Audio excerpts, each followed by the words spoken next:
Hey guys, brand new podcast, and someone's a little bit in the bag. Oh, I am working out so fucking hard. You have no idea. Do you like the new setup? Can you tell? It sounds different, right? It looks different. That's right. We stepped up our game. We're doing in-person podcast. Today is an in-person podcast. You may see this and go, but it looks familiar, Bert. This is how we're going to do reads, and then we're going to do outdoor podcasts. Starting in March 7th, I think, we're going indoors, and we're going to bang out as many of those as possible. We just got a long list of your favorite guests. We're reaching out to all of them that still live in LA. A lot of them have moved. Fucking Jared Paul is moving to fucking Puerto Rico. Did you see that?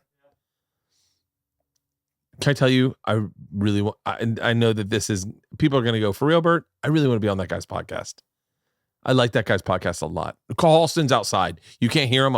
That's who I'm talking to. We're socially distant. He's wearing a mask. I've been tested. I got tested yesterday. I got tested again tomorrow. But I really like that guy's podcast. I love what that guy did with his fucking career. I really do. Him and his brother. And I know they get a lot of shit. And I know there's probably people watching this because all my friends are a little bit older than those guys going like, come on, Bert, for real? Actually, for real. Like, his brother is a legit ticket price. I'd buy it. I'd buy it. I'm looking for fun right now. Dude, I saw Riff Raff wants to fight Tekashi 6ix9ine. I'd also buy that. By the way, I think Riff Raff is super enjoyable. Just so you know, what I enjoy is all over the fucking board. Did I tell you Logan Paul is moving to Puerto Rico. Andrew Schultz is in Miami. Joe Rogan's, and I'm the only I feel like I know I'm not. Chris Porter's here.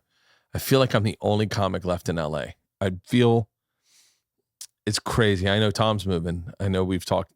I don't know if we've talked about it, but I'm in the bag. We might as well talk about it. Tom's moving, which means Two Bears, One Cave has to figure something out. Secret Time. Secret Time. I think I'm just going to move in with them. Why not, right? Can you hear me, Halston? Okay.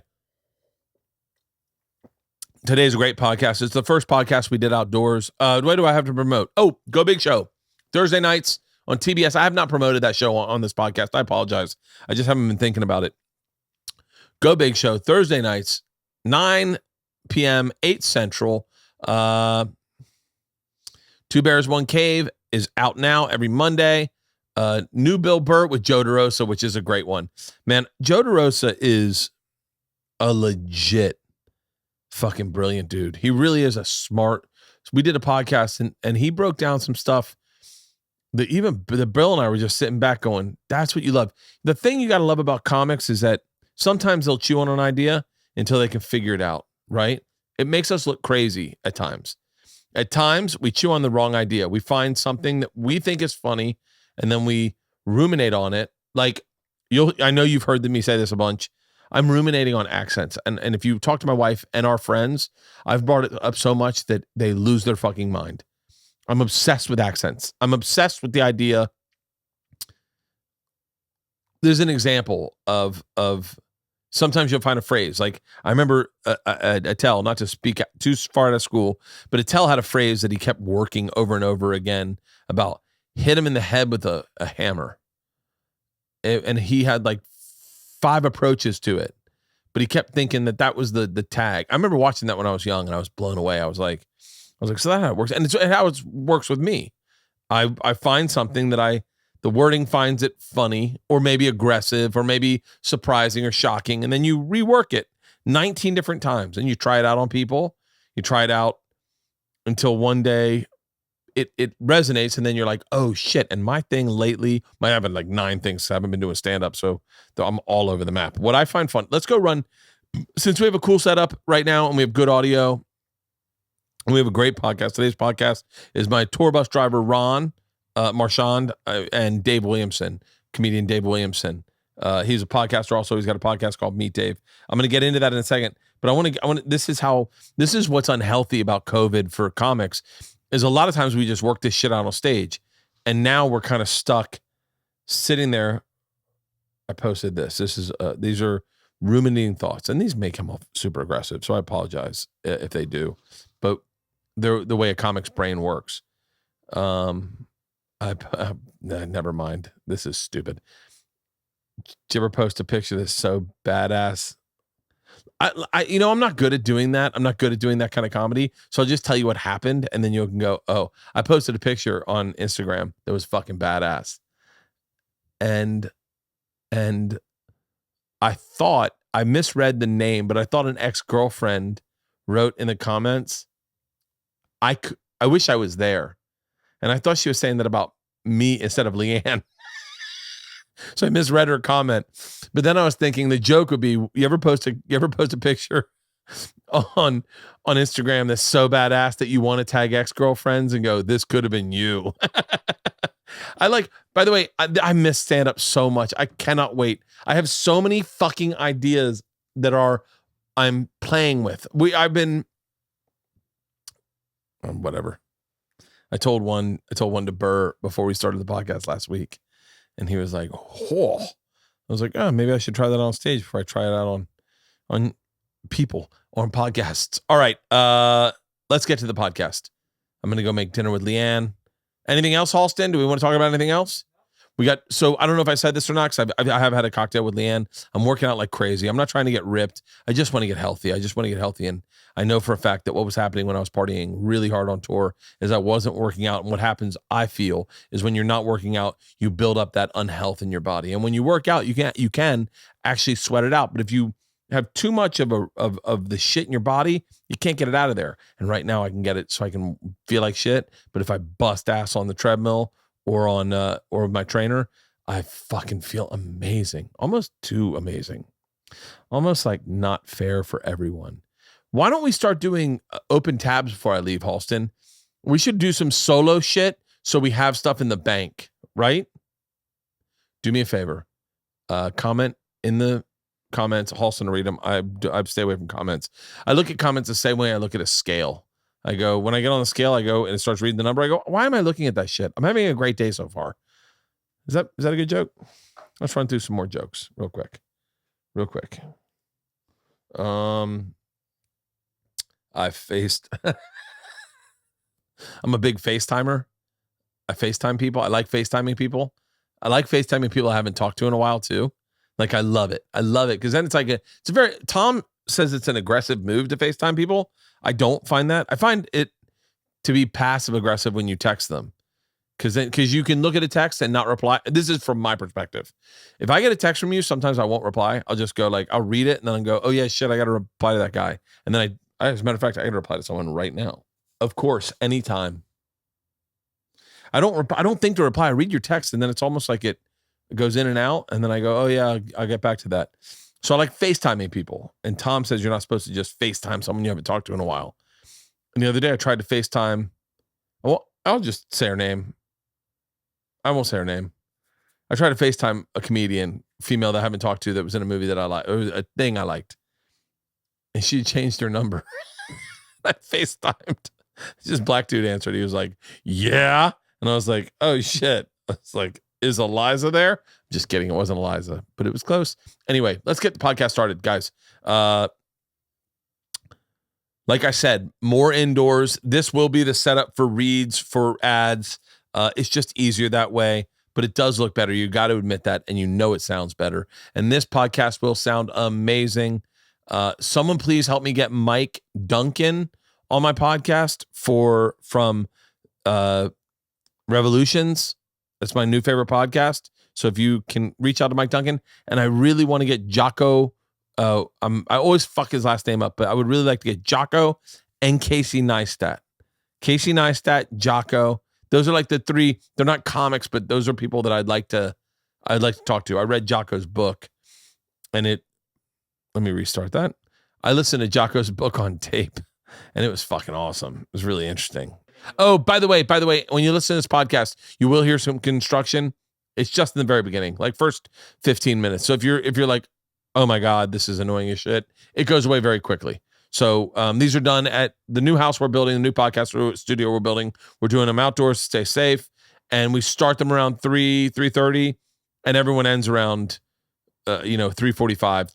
So it's just the very beginning. So without further ado, ladies and gentlemen, today's podcast, Today's Bertcast.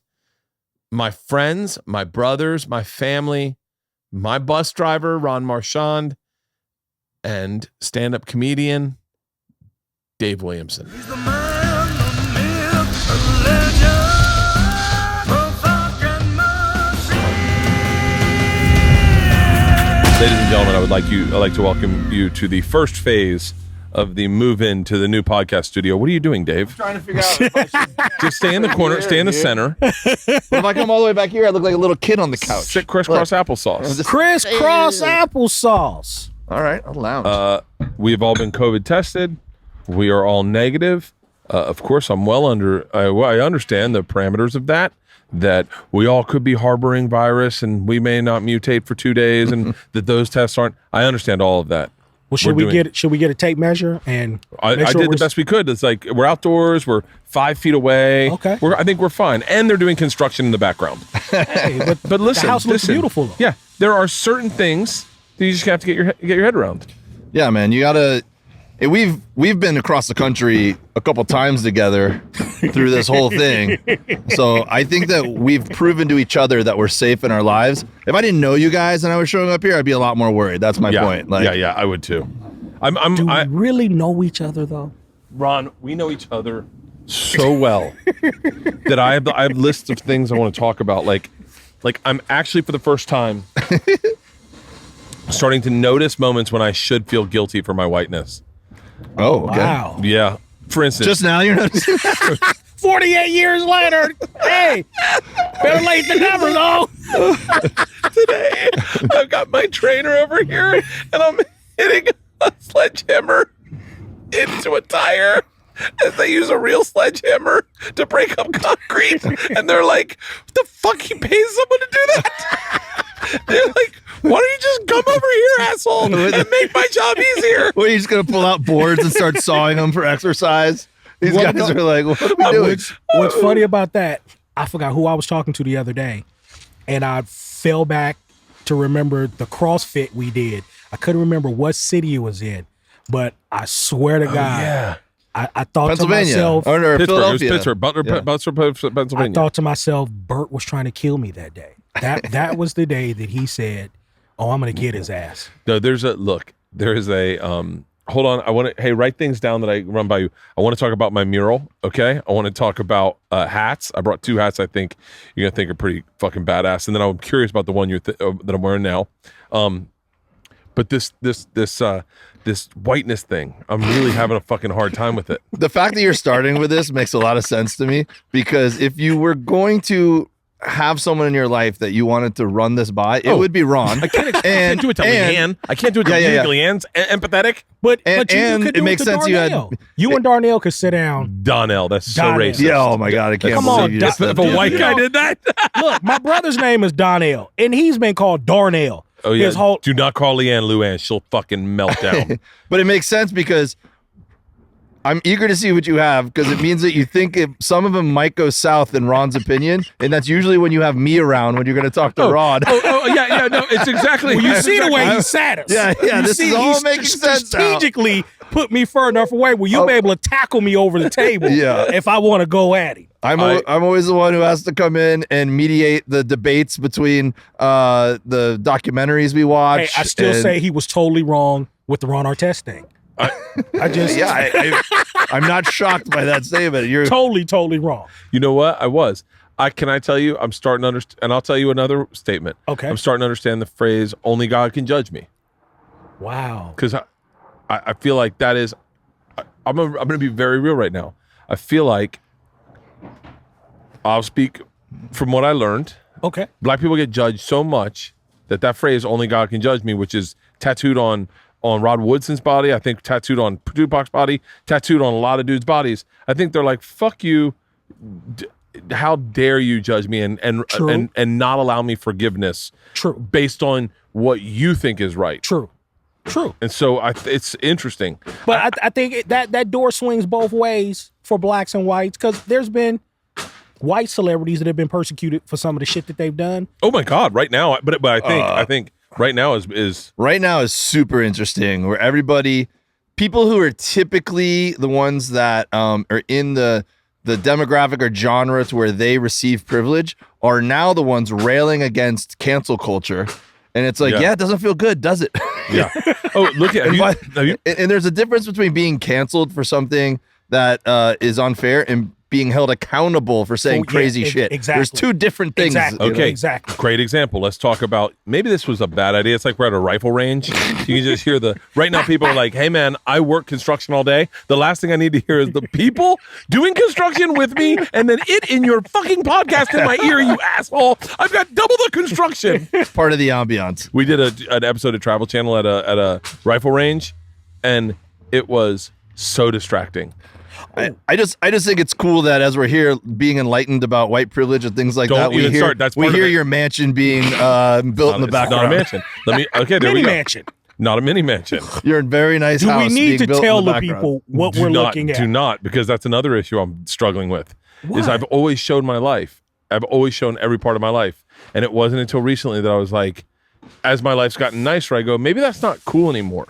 I always get a kick if I see Christy Teigen's mansion. I'm always like, show me more, or like Chelsea Handler's house. I'm like, I want to see all the rooms. But then I know, I go, I've been to Rogan's house. I don't know anything about it from his Instagram, or Segura's house, or Sebastian's house. Like no one. It's an interesting. It's an interesting thing to show. It's like a humble brag if you're doing nice, if you're doing well, and you show everyone what your accommodations are. But you have a very different personality than those guys. Yes. So it's not that you're showing it because you're like vain and they're not showing it because they're not vain. That's for different reasons. And I also think I think I need fucking sunglasses now. This is bright as fucking. Yeah, you're shit. right in the sun too. And Andrew put a light on me. Hey, Parfait. Andrew, will you get your sunglasses in the back of my Well, I do have a Prius. Shut up. Could you go to Bert's reasonable car and his get his 560 Mercedes his Benz, gas station brand new? sunglasses for him, please? But look, He's I- an everyman, pair guys. of Ray-Bans back there. I will tell you, you're gonna have some interesting shit going on down the street from your house, about 4 or 5 houses down. Once you move in, because Why? you got some real niggas living down the Ron's done reconnaissance on the neighborhood. You just walk the perimeter, Ron, of the block. No, I was pulling up. I mean, I know what I look for, Ron. How did you notice it? Loud cars, dude standing out in the street, pants hanging off his ass, $200 pair of Jordans on. Yeah, you got some real ones that live down the block, bro. Man. That makes me feel happy though. Like I feel like That's a toss-up. It's like 6 in one hand, half dozen in the other. we have a lot of our neighbors are Russian, and Isla goes, and they know who I am, and Isla goes, I feel comfortable living around the Russian mafia. I was like, baby, not all Russians are in the mafia. She was like, oh, thanks, Andrew. I'm fucking. Oh, There you that's go. so much better. It's not even. It's going to be here forever. Anyway, but it's like weird to show. And here's the other thing. So I watched Patrice's documentary. They did a documentary on Patrice. It's fucking amazing. One of the things Patrice said that resonates with me very intensely, and I think it connects to cancel culture, is he said he had a show on VH1, and he was like, I didn't like doing the show because I didn't want 17-year-old girls coming to my show and cheering for me, and then I get on stage and say like, and then I put a finger in her ass, and they're like, "Oh my God, this isn't what I thought it would be." He's like, "I want the motherfuckers that would ride with me to ride with me from the beginning to the end." He goes, "That's why Pee Wee Herman fucked up.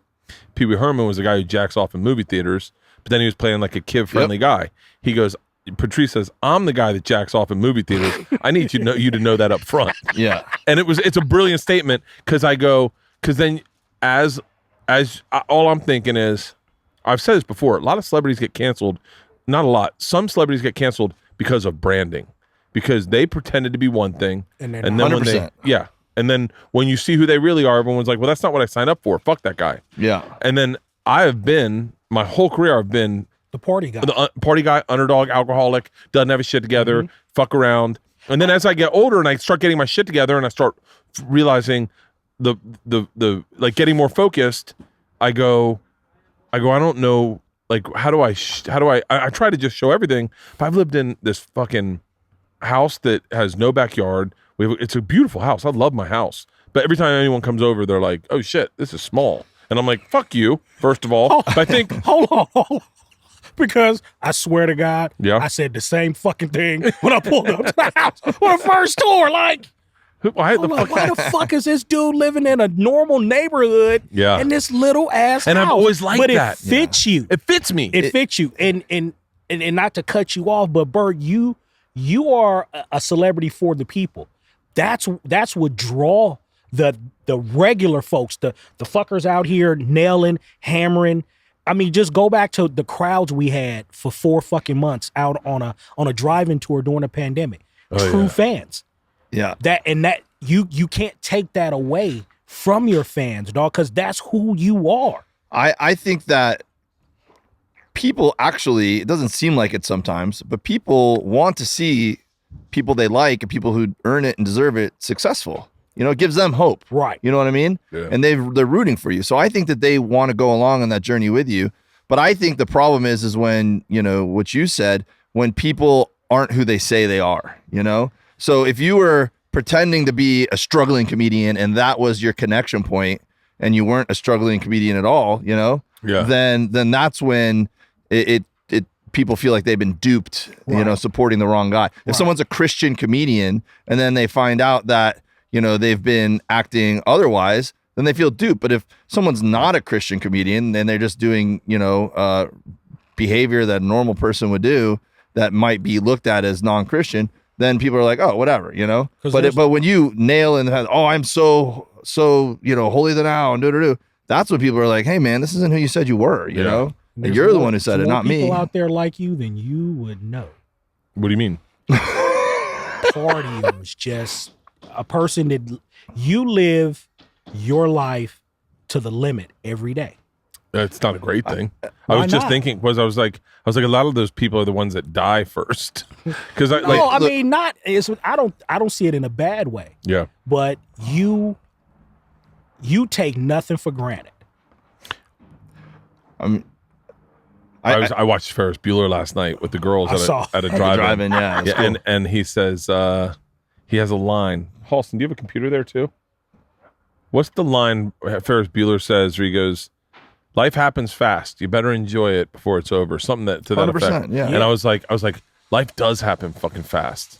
I gotta tell you, man, it was a kind of a cool moment for me when you guys stopped by my house last week, and you know, you, Tom, and Warren Sapp, who all live in, you know, nice houses at this point in your lives and are successful people at this point in your lives, right?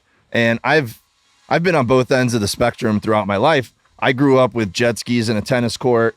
I've lived paycheck to paycheck, you know, like I've seen it all back and forth several times in my life, right? Yeah.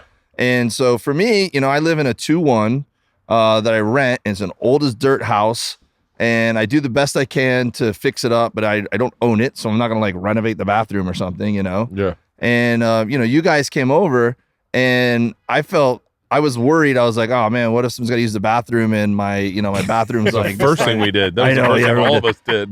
But honestly, man, Tom walked in, and the first thing Tom did is he looked at my barbecue setup in the front that I built, you know, myself, me and my son, you know, for $200. I built that whole fucking thing out. Hey, we need to put that video on the podcast. And Tom 'cause was that like, shit was amazing. Yeah, Tom was like, yeah. man, this is awesome, Dave. This is like a TV studio. This is so cool. And he was like being very genuine, you know. Yeah. And then you showed up, and you're like, Dave, your front yard's awesome. And and I'm like, you know, I didn't spend very much money on it, but it was like it's a cool area, and I'm proud of it. And it made me realize, like, you know, that having something to brag about doesn't always mean that you have a ton of money. You know what I mean? Mm-hmm. Does that make sense? Yeah. Oh, yeah. But it's funny. I transitioned into bragging about having a tour bus without realizing there's comics that are like, "Hey, man, I'm still flying coach," and I just was like, "Fucking tour bus! Yeah. Oh, this is the best. Take a look at this, fuckers." Man, I had a few whiskeys the other night, and I couldn't find anything to watch. So I decided to go back and watch the Dane Cook's Tourgasm. And I watched the first 2 episodes, and I haven't watched it since like 2004 or whenever they did it. I don't remember when it was. But it was so interesting to watch them like get on the tour bus and go. Now that we've done it and I know what it's like, it was really interesting just seeing the parallels. Wait, what do they? What I'm assuming I haven't seen it since then either. I'm assuming they get on the bus each get into their cubicles and then go to sleep? I mean, they have a lot Bobby of. hits the fridge a couple times. Gary paces back and forth. Well, there's a lot of like the stuff that we do where they like go for like they went and did like a Segway tour. Like they do activities during the day, Yeah. you know. So it's a lot like our schedule, and they get into deep discussions where they end up fighting with each other, and then someone's got to mediate and like. Oh, I bet. I guarantee you, our deep discussion fights were 10 times worse. Yeah, well, these guys got on a bus for 30 days together. We've been touring for Almost a two solid years. year. I guess ours are more But you family. know what? You only fight like that, or I say get into it like that with people you love. Yeah, If you don't care about a person, 100%. Yeah. you don't. And I'll say this on air. I truly apologize for the last incident you and I had the last night of us touring. Yeah. But if I thank you, didn't Ron. love you, Yeah. and I say that, dude, I love you. You brought the joy back to my job again. I was doing this shit for a paycheck until I met you, Bert. Just a fucking paycheck. So wait, tell me what that's like, because I know that we know what your job's like with us, Right. but what's it like when you tour with like I won't say names, but I'm sure you can say Just, names. I mean, but like, different artists are different, but people are so ingenuine, and I know you guys respect what I do and how I do it. So it makes me want to do it even better. we because- respect what you do and how you do it way more than we respect what we do. And your job is more important than any of our I jobs. love waking up still alive. I after we just love went, like, I love 6 waking states. up in Amarillo Yeah. when there's the roads are iced over and we're not moving, and I go, what happened? And they're like, Ron said it was too icy. I was like, thank God Ron's here. I would have fucking rolled the dice. Nancy's like, what a pussy he is, huh? Yeah. Man, I have a snow hike set up at 2. We got to get there. So it's, I mean, you brought the joy back into my job. You know, that the first weekend we ran that 5K. Oh yeah. You know, it's just shit like that. You involved me Forced when, you to run it. yeah. I mean, it was Ron, like, go come slow. on. You'll be hanging out with all the fat come on, chicks. Ron. Just do it. So I mean, dude, I appreciate that. I truly, because, and I just told Dave, I think my touring life is over, except with you. I don't, because you treat me so well. Everybody does, from fucking Andrew to Parfait to Mans to Jesus, Scuba Steve. You know, it's like we are a family. Yeah, we may get into it and we may get on each other's nerves, but Yeah. fucking at the end of the day, somebody does something to Scuba Steve, I'm gonna fuck him up. Yeah. You know, it's just so. I mean, I truly, you were a blessing for me and my family to come into my life, and Oh, know? it was you made the bus. I mean, I'm no disrespect to my first driver, but he's definitely not listening to this.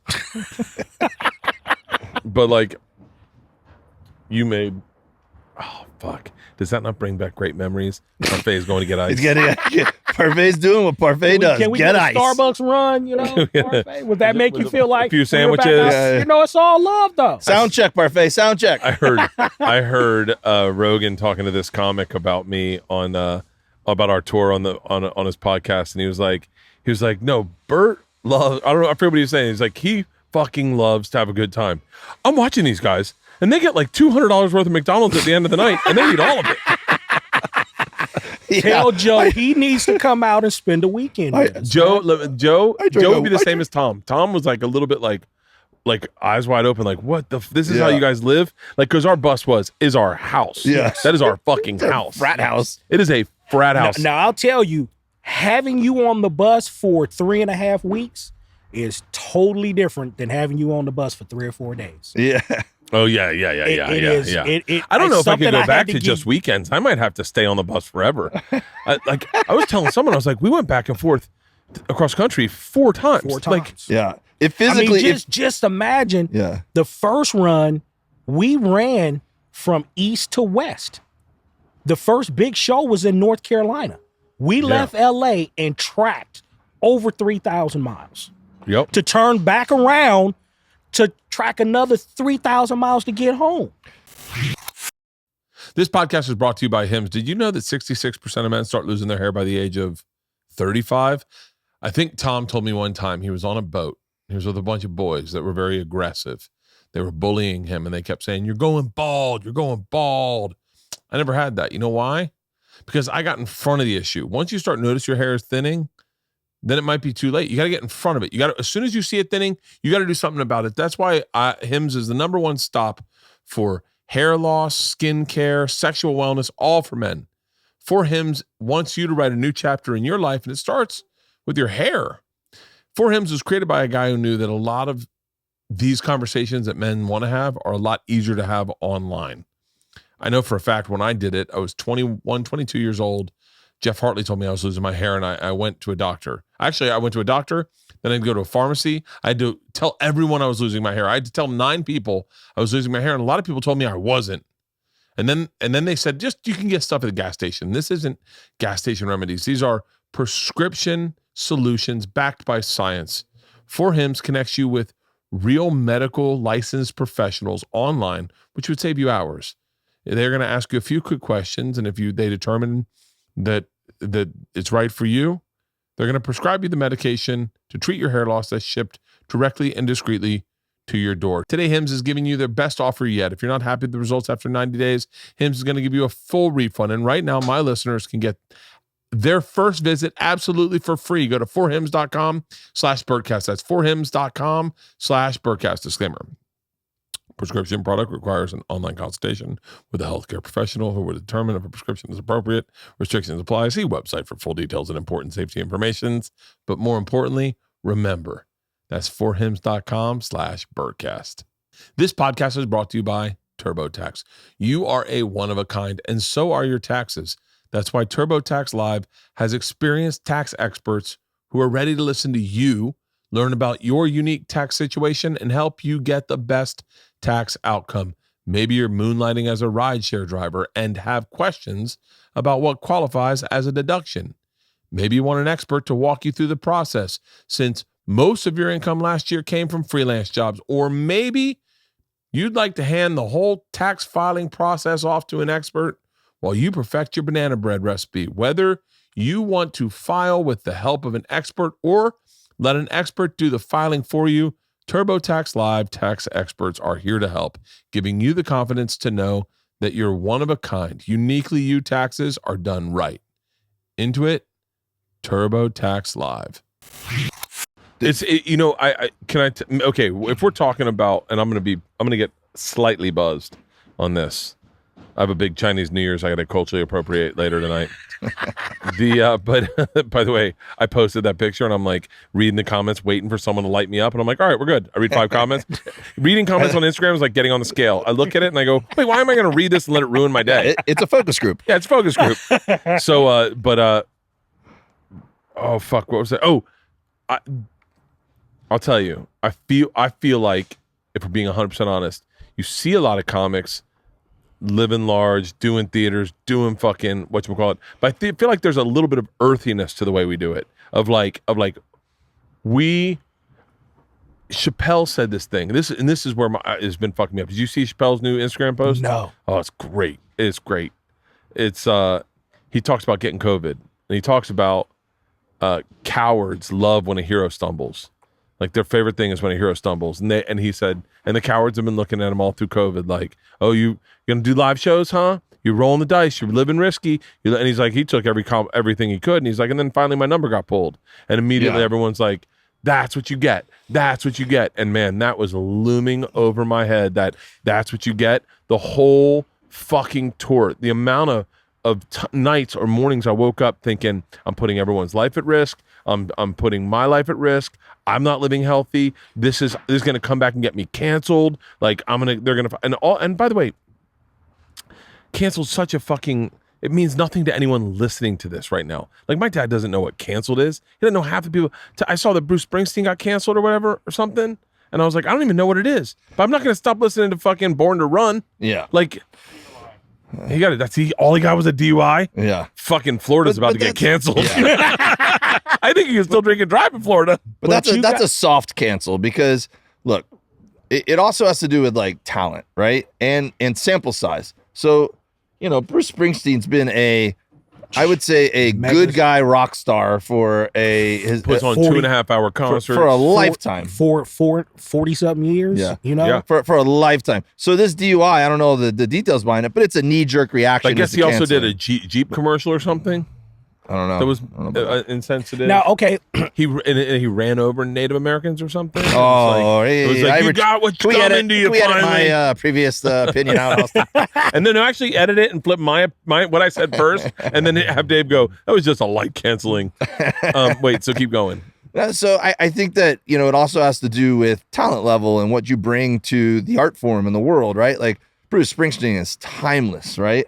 True. It's like he's given so much to people who are fans of him that a DUI in their brain isn't going to be like, you know, it's. You look at Bruce Springsteen as a regular guy. Yeah, it's a mistake. I do. Though. I definitely You're do. not above making a mistake, you know. But now, let's say Bruce Springsteen is a young you know, a musician just starting out, and there's no sample size, there's no credibility there, and the guy comes out the gate and does something terrible, says you know, something terrible about, you know, a certain ethnic group or whatever. Then he gets canceled because there's no. Why are we going to mess with you? Well, that's the other thing. There's no money in the bank there. If we go back to that original figuratively. thought about what Patrice said, going against your brand, Bruce Springsteen's brand has been America, and then when your brand is America, it's everyone. Yeah. Like he didn't write music. I mean, I don't know if he technically meant to write music for East Indian children in London, which is a great fucking movie. Have you ever seen that? No. Oh my God. What's You the name of watch that some of movie? the- What's the name of that movie? You watch some really interesting shit. Dude, I'm all over the map of what I watch. This movie is called, what's the Bruce Springsteen movie in London about the Indian kid? And look, Or Pakistani Andrew, kid, and Pakistani Andrew's the kid. movie guy. The He Golden Child. Not the Golden Child. By the way, no, it's not Born to Run. It's not Born to Run. Purple Rain. No, it's so fucking good. It's so good. And I texted the guy who wrote it. I texted him on Twitter. I was like, your movie's Flex. fucking awesome. And text then him? I DM'd him. Not And then Flex. text him. I say I fuck that up all the time. It's okay. I'm here to help Yeah, you. I DM'd him and I was like, your All right, he movie's tweeted at him. All right. I mentioned him and he didn't acknowledge it. Huh. No, he acknowledged it. We follow each other and I texted back and forth, tweeted, DM'd him back and forth, and he was like, yeah, not a lot of people liked my movie, or they didn't do very well or something. Are you Blinded by the Light. Does it surprise you as some of the people that know who you are? Oh, yeah, you want to know one that fucking flipped me out? We're getting ready to do the live stream with me and Tom and Warren the other night, and Megan Trainor comes on. You know who Megan Trainor is? No. The It's all country singer? about that bass, about that Oh, bass. yeah. No Okay. trouble. It's all about that bass. Like Megan Trainor, I have listened. I mean, that reminds me of when you could all listen to a song and the girls would dance in the car. So like, as soon as I said, Megan Trainor? There's no fucking way. And then she was like, what do I got to do to get on this live stream? And I was like, I'll invite her into my thing. So I invited her in. It's fucking Megan Trainor. I was like, and then I said to Tom, I guess Megan Trainor. And he goes, no. I said, yeah. I go, fucking Megan Trainor. What's up with Warren Sapp, Hall of Famer? And he's like, Megan Trainor knows who we are? I'm like, can you believe it? And he was like, nah, he was wrong one, man. Wrong one. It's not her. I didn't watch it. I didn't. Yeah. How was it actually sit? I'm a big Warren Sapp fan. Oh, he was a trip. he was great, man. Yeah. He was great. He was great. The whole first half was him commentating, him talking football, him breaking it down. And it was awesome. It was like having a commentator, but with no limit, who was also no filter. who was boozing it. It's an easy metaphor for like us in the entertainment industry, but like when I was in the car business, we used to use it as well. When you say like when you're anywhere, a customer can see you, you're on stage, right?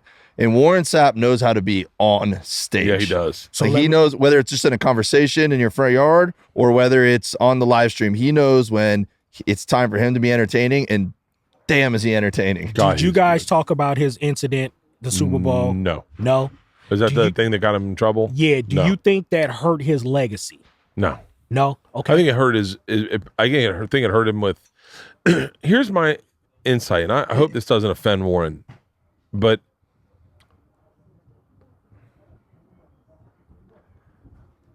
this is fucking dicey territory. well, I feel like I actually okay.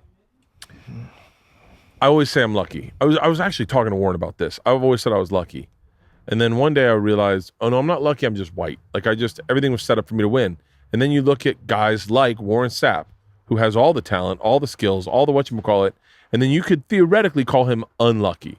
And it's not that he's unlucky, it's that the system attempts to look at him differently regardless of what he does. Mm-hmm. They always try to pivot and go, I got 2 nanograms of marijuana in his system. Lower his draft choice. Let's save some money on this one. Fuck him. True. And he had an incident where whatever, I don't even know what the incident is. Right. He had an incident. Get him out of here. Fuck him. You know what? He was on thin ice with us. Where I would argue, and if it was me, I won't say me because that's a bad example because I definitely don't want people going, no, we'll focus on you. But like non-color. If it was a person non-color, if it was Troy Aikman, they would have been like, hey man, he might have been at a party. And that's my whole point of asking about that. That's interesting. That kind of backs up what I was saying earlier, and I never thought about it from that angle because, I was saying, when you have the talent or you have the potential, then you might have a little bit more rope to make mistakes and find redemption, right? Yeah. But Warren should have been extended that. Yes. That absolutely after his career, his personality's so great, and the fact that he had, any chance someone's had to knock him down, they've knocked him down. Anytime post-career. Anytime Randy Moss, Allen Iverson, you can go down the list. And now I'm not condoning any of their behavior, but what I will say is that I would argue maybe, the story about Cal Ripken, they say, allegedly, You know the story about Cal Ripken? Was it rape or something like that? I don't think it was that. I don't know that story. No, what I heard is, I don't know. It's not even worth mentioning. Right. But let's just say that there are some professional athletes that have gotten dust-ups. And when maybe allegedly, when the cops show up, they go, hey man, we've all been there. Right. Dude, when Dennis Erickson was I think he might have, no, it might have been right before Warren's time. Might have been during Warren's time. Dennis Erickson. By the way, I want you guys to know that when you hear this cutting and this hammering, that is joy to my ears. That means they are doing work done in a COVID. Well, we have been shut down like 3 times. Yeah, because one dude gets it, and then everybody, everyone gets it, and I mean, I can't even make a joke about it because it's been pretty serious. Yeah, and you try to keep them safe and everything, but you're fucking grown up, gonna work, and then you're gonna get in a car, you're gonna get a ride to work, whatever the fuck you're gonna do, eat lunch. Anyway, Dave, I'm sorry, Kevin Erickson. Dennis Erickson was the coach at the University of Miami for a period of time, and it's well known that he would get hammered and get pulled over, and then the cops would drive him home. The cops would make sure he got home safely because he was a national championship coach, Like, do you think they would do that for any of the athletes? No. I mean, I would think they do that for a few guys that would get that. Tiger didn't get it. But I would think, do you watch that Tiger documentary? I did. I was going to watch it with my kids, and then someone finally told me, like, don't watch it with your kids, and I'm glad I didn't. They picked up a tampon. Man, I was texting with Shane Gillis about it. That guy picked up a tampon. What? Yep. Bro. There was talking about sketchy. Yeah, illuminating shit in that. Who are we speaking of? Tiger Woods and Earl Woods. Tiger Woods. Okay. So Tiger Woods starts fucking a Perkins waitress. It's the weirdest. It's such a Kobe Bryant and a fucking housekeeper. It doesn't make any fucking sense to me. Anyway, I'll help you make sense of it. Okay. So, it gets really sketchy. So, hey, can I get a cup of ice too? Thank you. And then maybe gloves or just bare handle. Anything that says we're back on the bus. We're back on the bus. We're in our bubble, guys. Yeah, we're in our bubble. We're back in our bubble. All tested. For it to help you make sense, help it make sense of you. I'll just say, where do we go to the? I'm gonna have a cigar. I've been wanting a cigar really bad. Really? I've been hitting cigars kind of hard lately. Strip club. Fort Wayne, Indiana. What turned you guys went to a strip club in Fort Wayne? That's great. Was I sleeping? What turned? What was we the didn't biggest? Want to wake you up, Dave. We knew you had an early flight in the morning. What was the biggest turn on for you that night? The biggest turn on was the girl not taking her, like, well, I don't know. There was the one that had all her clothes on. Right. Now, you're Bert Kreischer. Mm-hmm. You could have about any woman you want in the world. Hot chicks. When We're I talking. picked Leanne, is that what you're saying? No. Isn't that crazy? No. Doesn't matter which one. Fucking insanity. Leanne, no, no. I do I not would agree go for with that one right there. Yeah. So, but the chick to give you a dance with all her clothes, her regular clothes on, Yeah. is what turns you on. It was the fucking best. So it's like, because once you get to a certain status, when you can have whatever you want, Oh, that's an interesting flex because you realize that Perkin waitress has no idea who Tiger Woods is. She really does not follow golf. Perkin waitresses are very not into the PGA. I think there's Across the board. I don't want to stereotype Perkins waitresses. we're talking waitresses at small restaurants like that, Or specifically Perkins. Hey, will you grab a lighter out of there? and Waffle Houses, you know. Well, when you've been under a microscope your whole life and had these expectations put on you your whole life, Thanks, brother. There's got to be something that's kind of satisfying or gratifying to you to know that you just probably made someone's life or night, you know, like the most average person ever, you know. Right. So that helps you wrap your head around that, Bert. That's interesting. I thought, well, here's the interesting part. So he fucks his Perkins waitress. By the way, I don't even like talking ill about him because I really like Tiger Woods. I like him. I feel like He transcended the sport of golf. and I feel like anyone who breaks down barriers like that deserves some swing, you know, deserves some leeway. Like Jackie Rock, you can't really say much bad about. You can't say anything bad about Satchel Paige, Buck O'Neil, Josh Gibson, anyone that was in the you know, the Negro league. League. What was it? I can't remember. The Negro League. Yeah. It's okay for you to say the Negro League. Okay, Tom said that too, and I was like, I just bought the hats. I don't even feel comfortable ordering the hats. It's okay. No, in the Negro League, I those are some of my favorite players. And if you're gonna say Josh Gibson had some mental illness, I'm gonna give him some swing. I'm gonna allow him. Thank you. Yeah, Because you wouldn't give it to Ron Artest. I didn't break down a lot of barriers for me. He just.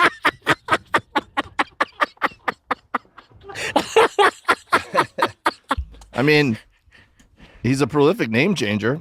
Man. Not a lot of people were doing that before. True. I will tell you, Ron Artest changed the game when it comes to reinventing yourself. No one reinvented himself better than that guy. And Dennis Rodman. Yeah, but you know that they're basically the same type of personalities and guys. Hard nosed, came from nothing. You know, they were the workers in the NBA. Yeah. They were the workers in the NBA. They took their craft seriously, and they weren't the most talented guy, especially especially Dennis Rodman. Dennis Rodman was an exceptional athlete. Yeah. I am told. I just maybe the term cancel is poor marketing, but I'm totally on board with holding people accountable for despicable behavior. Yes. 100%. Yes. But I also, when it's warranted, Define despicable behavior, though. well, it's a broad spectrum. Yeah. But I'm also here for redemption. I think that you need to give someone a chance to grow as a human being. Now, maybe professionally they don't deserve the same things that were afforded to them before, Right. Because they screwed up their chance. But I don't like it when people pile on and say, "I hope you die," and I hope you because then what's that person supposed to? How's their life going to have value moving forward? You know, I'm here for the redemption. I've been guilty of piling on. I've been so guilty I had to apologize to people. Where I didn't even realize I was piling on. I just said something shitty. I didn't think about it, and I was just caught off guard. And I was like, and then the person reached out to me and was like, "Hey, man, you know, I know we're not friends or anything, but I've never done anything bad to you. Like, why would you do that?" And I was like, "I wasn't thinking." And then they were like, "Yeah, my life really sucks right now, and then you're jumping down on me." Privilege. Yeah. Oh. Anyway, back to Tiger Woods. So he goes. He fucks his Perkins waitress, takes her to like a church or whatever, pulls her around the back. She's on her period. Gangster. Pulls her tampon out, throws it out the fucking window like a fucking savage. Like a real, like raw dog me, come inside me, give me AIDS. I don't care. I work at Perkins. I love this girl, right? TMZ Not or paparazzi or somebody. the National Enquirer. Oh, yeah, that's important what it was. that it's the National Enquirer because they see this, right? The guys are tracking him. They see this.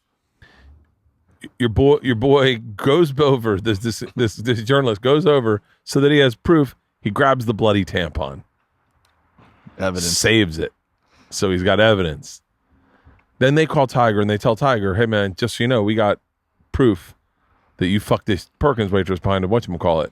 And he was like, it's not me. And they're like, we got the tampon. And he's like, okay, it's me. And they're like, how about we're going to write an article about it, or you can appear on the cover of Men's Health. Because they own Men's Health too. Yeah, because they own Men's Health. And Tiger's like, yeah, Men's Health. I'm gonna pick Men's Health.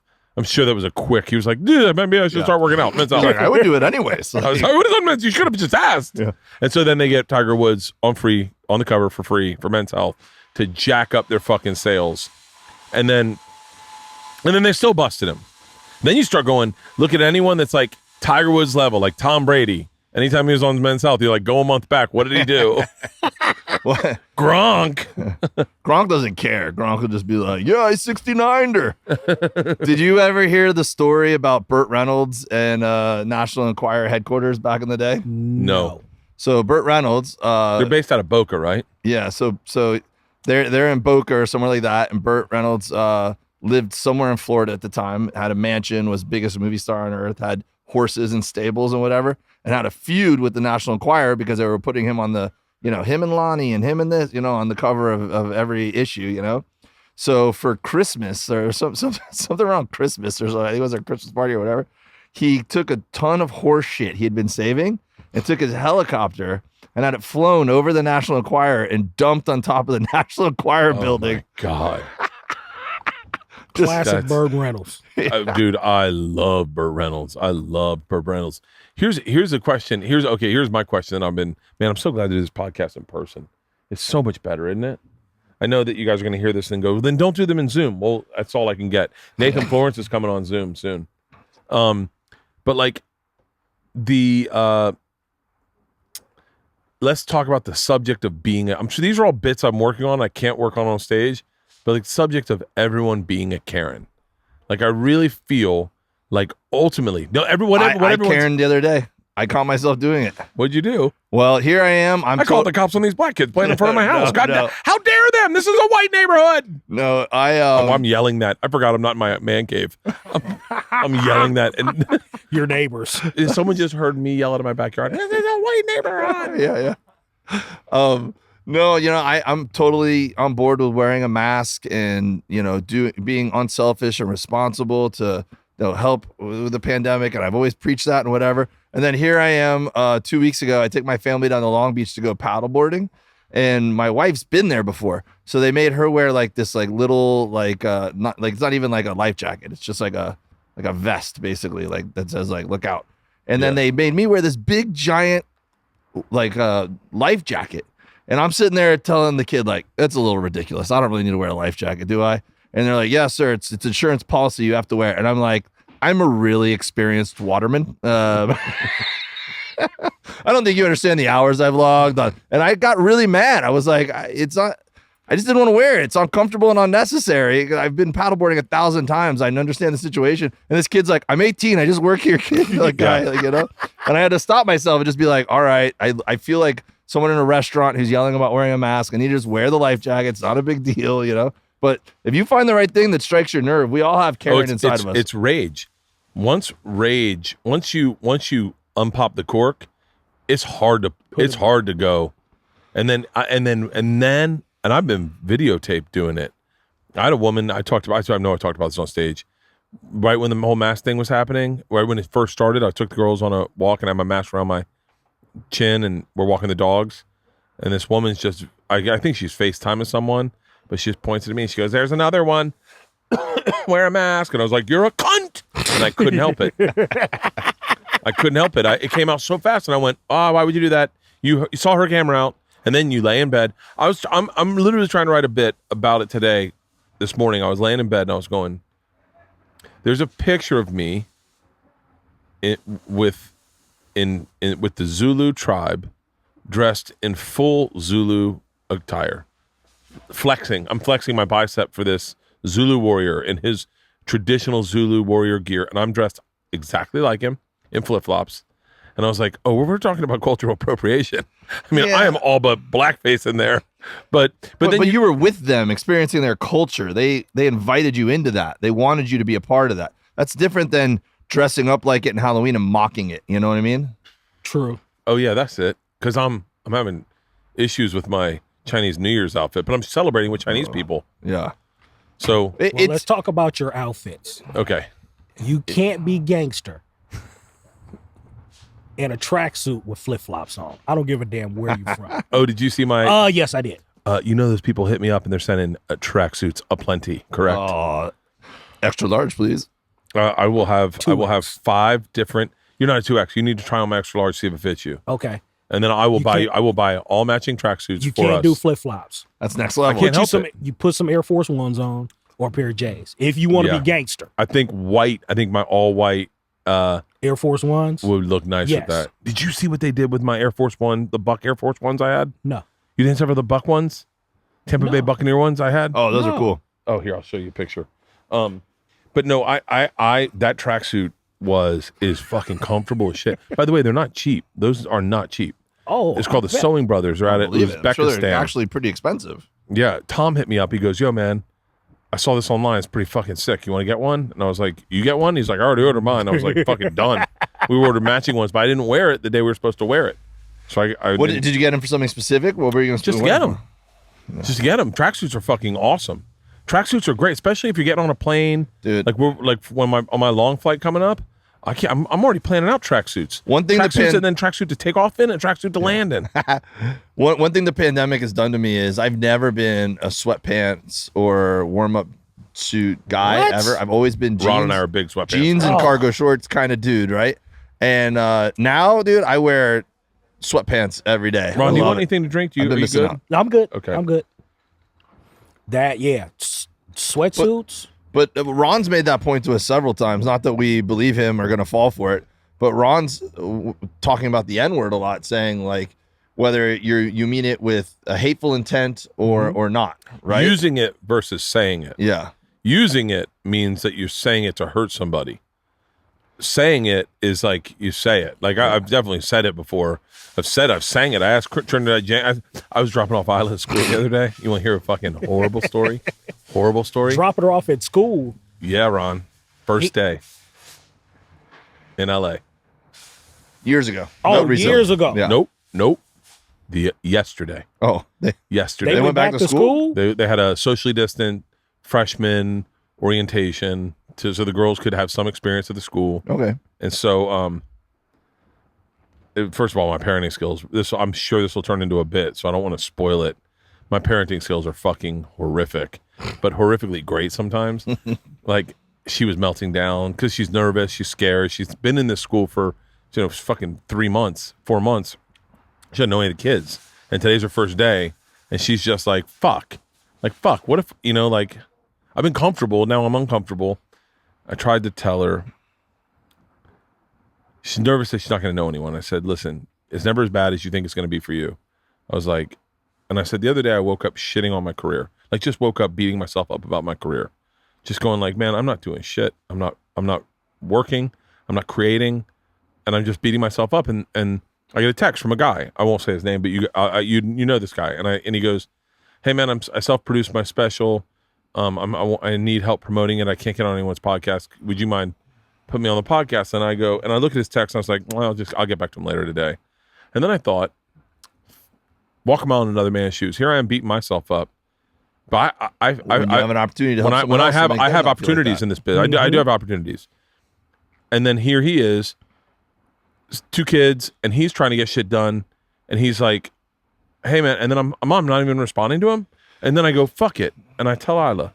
So I responded to him and he called me and he was like, hey man, thank you. I'm having a hard time getting anyone to see this. And it means a lot that you would take just a second out of your day to just, and I go, hey, we'll get it done. I texted Andrew, let's get it done this week. And then, so I said to her, I said, as nervous as you are about not knowing anyone, realize there's someone who's got it worse, who doesn't know someone and has other shit going on. I said, when you get there, find that person.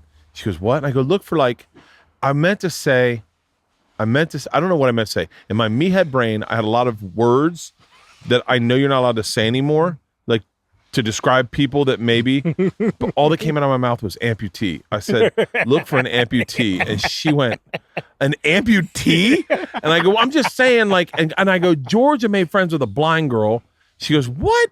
I go, Georgia looked and got uncomfortable. And by the way, this is not how it went down. I go, she found a blind girl, made friends with a blind girl, and it was nice. And then she's still friends. And she goes, Dad, the girl has diabetes. I went, what? She goes, she has a service dog because she's diabetes. I'm blind. I went, I thought she was blind. But here's the interesting part about my parenting is she started laughing. Yeah. And then all of a sudden, she's not really upset anymore. And so it was like good parenting. Well, I don't know where the story was going. Well, I think that everyone, you don't have to be Bert Kreischer with 1 million we were talking about Instagram followers to have that impact on people's lives every day. And I feel strongly about that, man. It's so easy. We all want to watch things on TV where it's like very tangible and recognizable and how you can be a hero. And then when they show the kid that comes out, they let him score a touchdown because he's got a disability or whatever. But you can do something every day to make someone's day. Just be nice to the barista at Starbucks and like ask them like, hey, how are you doing today? Oh, great. Thanks for being nice, you know? Yeah. Or when someone fucks up, don't be a Karen. Just be understanding about it. Here's the other thing is that, or how about this? Understand that when someone's being a Karen, you also have that ability to be a Karen. Like I got Tom and I were shooting something over here and I flipped a bitch. And this girl ran a red light. She thought I ran it, but she ran the red light. And then obviously if you think you didn't run it, what my behavior I flew through that red light and she must have been like, what the fuck? So she chased me and caught up with me and was filming me. And I put my mask on because I thought I knew her. She was coming to say something to me. She's filming me. And so I had my mask on thinking that, she pulled up behind me, she's going to come. And my tits were loose. Like meaning, when rage hits you and your heart and it's like losing your stomach. My tits were loose. And I was like, I'm going to light this bitch up. Like, you don't know what I do for a living, woman. I do this every fucking day. I have the most hateful, hurtful things I can say to you. And then I was like, stop. I was like, take a breath. I go, in my head, by the way, this is from getting your ass kicked enough when you talk shit, you didn't see it coming. I go, there is a Persian dude walking up to the right of my car who's going to knock me out. He's going to pull me out the fucking window. I said, ma'am, I apologize. I go, and there's no way I'm going to convince her that she ran the red light. Yeah. There's no way that she's going to go, oh, wait, you're right. I'm out of control. Yeah. I'm out of control right now. But her camera's rolling first. So she gets to edit up to the point where she decides now it goes viral. People do that with referees all the time. They lose their fucking mind to referees. Someone's phone's out, you've already lost. Yeah. If your phone's not out before their phone, you lost. That's the fucking joke. That's if your phone's not already out, you lost. Man, she beat me. It's, you know what it is? It's fucking gunslinging 101. It's the quick draw. Pew! It's oh man, you already got me. You got me on the draw. Yep. Did you see the Asian chick and the white dude in Rush Hour? No, no. Stop! Golden It's not a movie. The guy got canceled yesterday. In Santa Monica. You guys are on your phones entirely too much. Yeah, you're it's right. Our business, Ron.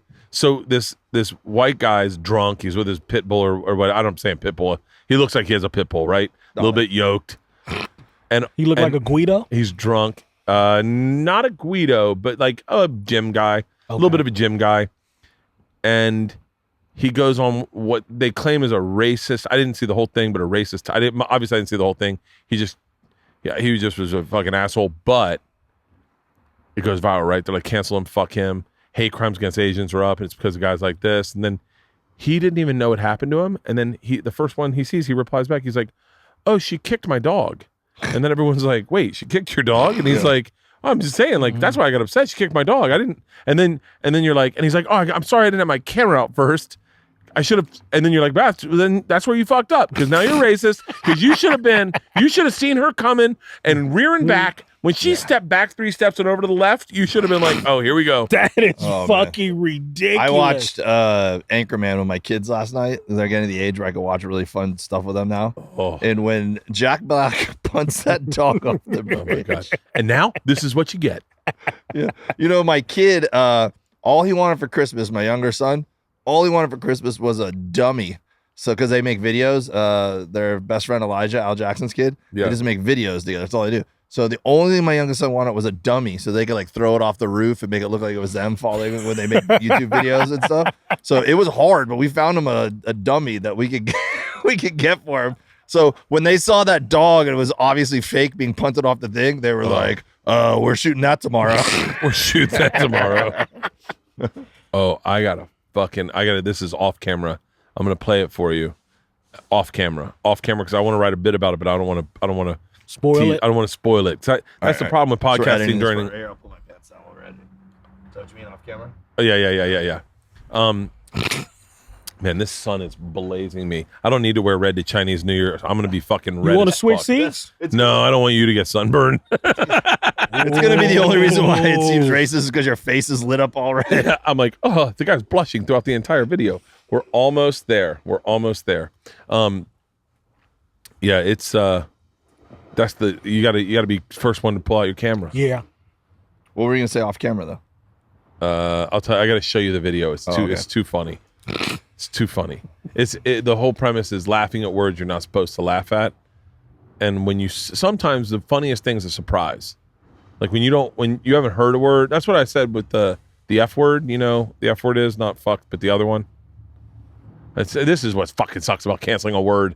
Is you can't even get someone goes. Oh yes, I know what you're talking Someone about. goes the R word, and you're like, wait, no, the one that was the team in Okay, what's the DC. F word? No one says it anymore, Ron. It's what you would call your friend if you were playing video games when you were 10 years old. Yeah. And then he left So early the to go home to do his homework. Yeah. Homosexual. But the Yeah, F yeah, word. yeah. Okay. It's what you call your friend if Eminem uses it a lot. yeah. Yeah, so do black people. Yeah. Oh, you guys are uncancelable. You're not getting canceled for saying anything, Ron. If I didn't get canceled for saying fuck Donald Trump. No one gets canceled. Oh well, Kathy Griffin got canceled. Kathy Griffin got fucking. She tweeted after the election, am I uncanceled now? Or on the Am I out of probate? Yeah. She's got. I wonder how her touring's doing. well, probably not well right now. No. Oh I yeah. mean, there's still people out touring. No. Yeah, but I don't know. I'm ready to get back on the road. I'm not. You not? Well, you got a while. I'm gonna be gone for fucking 3 months. So I'm enjoying this time at home. Just Look, man, to circle back for a second though, and having a positive impact on people, Ron already said like what an impact you had on his life. And it wasn't because you were famous, Bert, or you like blew up his Instagram or anything like that. It's because you said, hey man, want to go to lunch with us? Whereas a lot of artists he works with probably pretend like they value him, but then it's like, all right, man, we'll see you later. But you made it a point to be like, hey, let's wait 20 minutes to go to lunch because Ron's wrapping some stuff up and then he can go with us, Just something simple like that, man. And then you've given him passion for his job again. right now, Trevor's going. You guys went to lunch together? That's not cool. Trev, it was a totally different world before Trevor's you got laughing on at board. her. Just so we Trevor's know, the laughing. whole tour is here except for Jesus. Well, not the whole tour. By the way, doesn't Shane kind of look like Jason Momoa? It's a funny, bizarro world, Shane, yes. Oh, I love those guys though. It'd Yeah. be funny to see Jason Momoa playing Shane in a movie. Oh, that would be hilarious. I mean, dude, you put a good team together. I mean, and I think we talked about this on the first Bertcast where we had everybody on the Zoom. I bonded with Dave, Jesus, and Andrew before I did with you. Yeah. I swear to God, when I dropped you guys off in Phoenix and was headed to Chicago to pick you guys up that next weekend, I thought I was going back to Florence, Alabama. I just knew I was going to get a call. Really? Yeah. To get fired. Yep. Oh, I was like, why would we go there? Well, you're going to do a U-turn and just drive us there, wake up, like, surprise, bitches, Alabama. Yeah. But I got a pink toe here. Let's do it. You put a great team together. I mean, you took a producer writer that had never been on the road before, turned him into a tour manager. He was good at his job. Talk about Because- Andrew. Talking about Andrew, speaking of Andrew, that had never done the job before, but was open to listen to what everyone had to say to help make his job easier. You took another young kid who had been a PA on set, once again, had never toured before. Personal assistant, too, I think, Yeah. right? And threw him in same situation, and he has flourished. We all make mistakes, bumps in the road, and I'm not even gonna call what's happened with him mistakes, just bumps in the road, the learning curve, and look what he's become. You know what I'm saying? There are 100 artists out there, Bert. Leanne's best friend. That's what he's become. Him and Leanne are together every fucking day now. Well, Ron, yeah, dude. But another artist would have fired him a long time ago. Because they don't have that. I like how No. The same analogy is there for Ron, and he's putting it on parfait. I love that. No, because I think to your point, you were absolutely right, Ron. Because even you just brought it up. The first week you had a rocky start, right? If Bert had been the kind of person to be like, cancel him, fire him, then who knows where we'd be now? But since Bert let you grow in that role and get to know us, and we got to know you, and we realized oh man. The things that we thought were flaws were actually strengths, right? And this guy's willing to learn and grow and fit in, and it's I can't imagine you not being here right now. I can't imagine not knowing you and having you be a friend. And it's funny too. You know what's funny about COVID? All of my best friends, I probably hated the first time I met them. Wow. All of my the people I've become the closest with are not guys I would have picked out to be like, you're going to be one of my best friends. There's something about having a little bit of adversity and overcoming it that makes you deeper friends. We all have extra stuff lying around or hidden away in a closet that isn't being used anymore. A lot of it is probably in great condition, and someone else would get a ton of use out of it. Personally, I had my sisters clean not only my man cave, but my closet, and they found a ton of it. You know what they did with that stuff? They took it to Mercari. Mercari is the marketplace app that makes it easy to give my unused items a new life when I get rid of them. It's a simple way to say goodbye by selling your stuff to someone who actually wants it. And when a buyer says hello, you make money. Once you download the Mercari app, you just have to take a few pictures of your stuff, add a description, and it's listed. When it's sold, Mercari makes it easy by emailing you a shipping label so you can box up your items and send it to its new home. Shopping on Mercari saves you money. You'll find practically new items for 70% off with no need for a meetup in person, which no one wants to do these days. It's the safest way to buy and sell. Mercari is a simple way to make sure that the things you don't want don't go unused by selling them instead of letting them just sit around. Your stuff might be exactly what someone else is looking for. Turn your goodbye into a hello on Mercari. Start buying and selling when you download today from the App Store or at Mercari.com. That's Mercari, Mercari, your marketplace. This podcast is brought to you by Noom. Noom is the only thing I use to lose weight. The only thing I use to lose weight. Listen, I am lost when it comes to eating. There are about a lot of misconceptions, contradictory information out there, old-fashioned thinking like pyramids or breads or it gets so fucking confusing. One day, the other day, I thought, maybe I'll just start eating with chopsticks. It's not about what you just ate. It's about what you eat in general. Noom teaches you about eating, your cravings, how to build new habit so you can ditch your misconceptions, get smart about food and the choices you make. It's super simple. It's an app. Oh, you can't probably see it because it's blighted out, that I use nonstop. And I'm telling you, it's like an education of eating. Eat better, feel better, understand your cravings, know how to shop, know what food's bad, what food gives you energy, what food helps you with exercise. And I'm telling you, you'll start fitting into your clothes so much better. They're psychological examples. These goals they help you set. Social examples, feel more confident. It is food 101. All it takes, super simple. You eat something, you can bar scan code it, or you can just add it in. It has a big list that'll add it in. And then I'm telling you, Noom is next level. If you want to lose weight, Noom is the only way to go about it. They've got a cognitive behavioral approach, which means you're not just losing weight, you're building habits to keep the weight off. And it's forgiving because we're human. So if you go off track, you're going to be back on track tomorrow. Everyone is busy. Noom doesn't demand that much of your time. Literally, it's less for me than 10 minutes a day. Try it out. Trust me, try it out. There's a science to getting healthier. And in my house, that science is called Noom. Sign up for your trial today at Noom.com, Noom.com/Bertcast. Learn how to eat again with Noom. Sign up for your trial today at Noom.com/Bertcast, Noom.com/Bertcast. Ready to learn how to live healthier?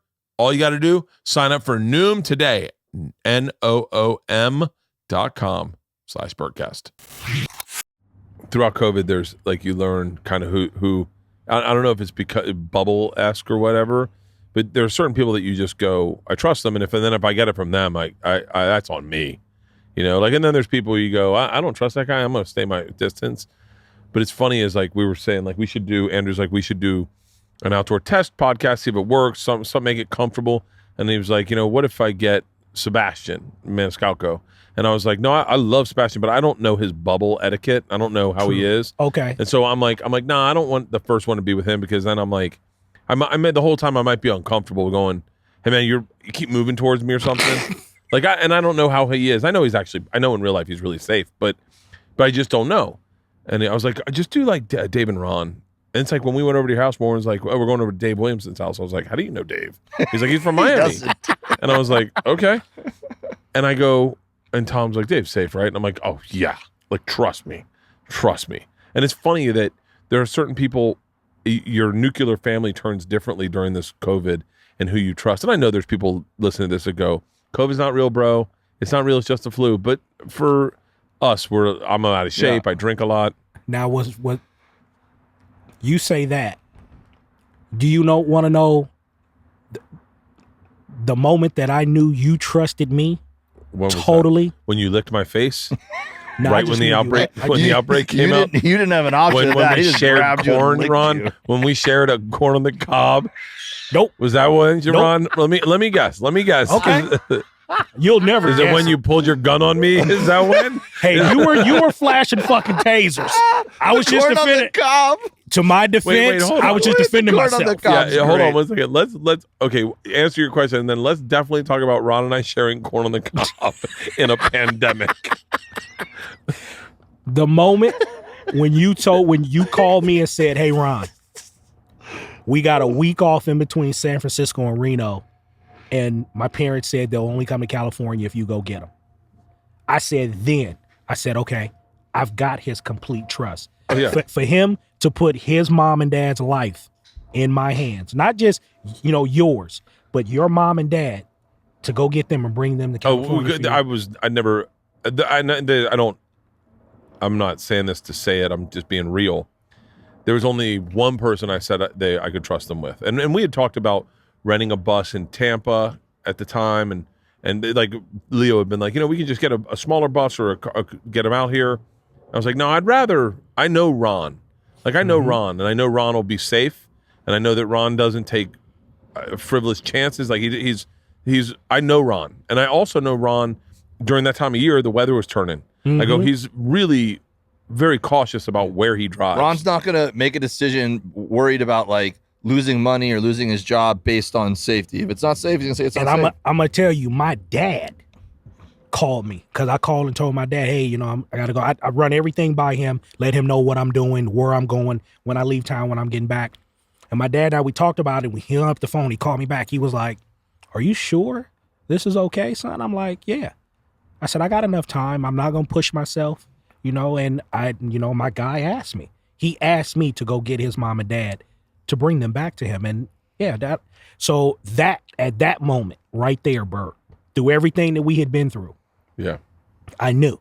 I said, okay, he trusts me with more than just his life. Well, I trust you with my life. My life's more important than my parents. If I die, I don't even see them again. Mine was when you got in the shower with me and you went butt to butt instead of facing me. That's when I knew I could trust you. See, Dave? Put that in my Me Too trial. They need to have trials for these Me Too things. Not Me Too, Nestle. They should do cancel trials. Cancel trials. That's like a TV show. Cancel trials. And then when you get canceled, okay, here's my pitch. Then when you get canceled, a jury of canceled peers, right? Like get to judge you, get to find your penance, and they go, you have been canceled for cultural appropriation. We would like to get that model that didn't know what that politician that dressed up in blackface for Halloween, Justin Trudeau or whatever, and then we were like, oh, you guys sit out here, and then they come out and they have to wear what they got canceled in. So Justin Trudeau's in blackface, and then they go, we have made mistakes, but we've turned our ways around. The only way for you to get uncanceled is to go dress in blackface and walk through Compton 4 blocks. He's like, I'll do it. I wanted my career back. And he's like, all right, Michael Richards. And then Michael Richards, we need you to do just clean stand-up on the corner of Crenshaw and Martin Luther. I'm just guessing. Crenshaw and Slauson. Crenshaw and Slauson. Right and in he's front like, of the clean Marathon. material? And he's like, nothing. Just good old. We need you to. I think every network would pick that up. No. What if they said? Here's the deal. We're gonna cut off your pinky toe. You can't get canceled. You can say the most reckless shit. By the way, you can say the most reckless shit now if you want. You can, and you just got to stand by it. You just got to be like, listen, it's funny. Like that's all. I mean, I've said some pretty horrific stuff on stage throughout my entire career, and then, but it's in a weird way. It's almost like big wave surfing.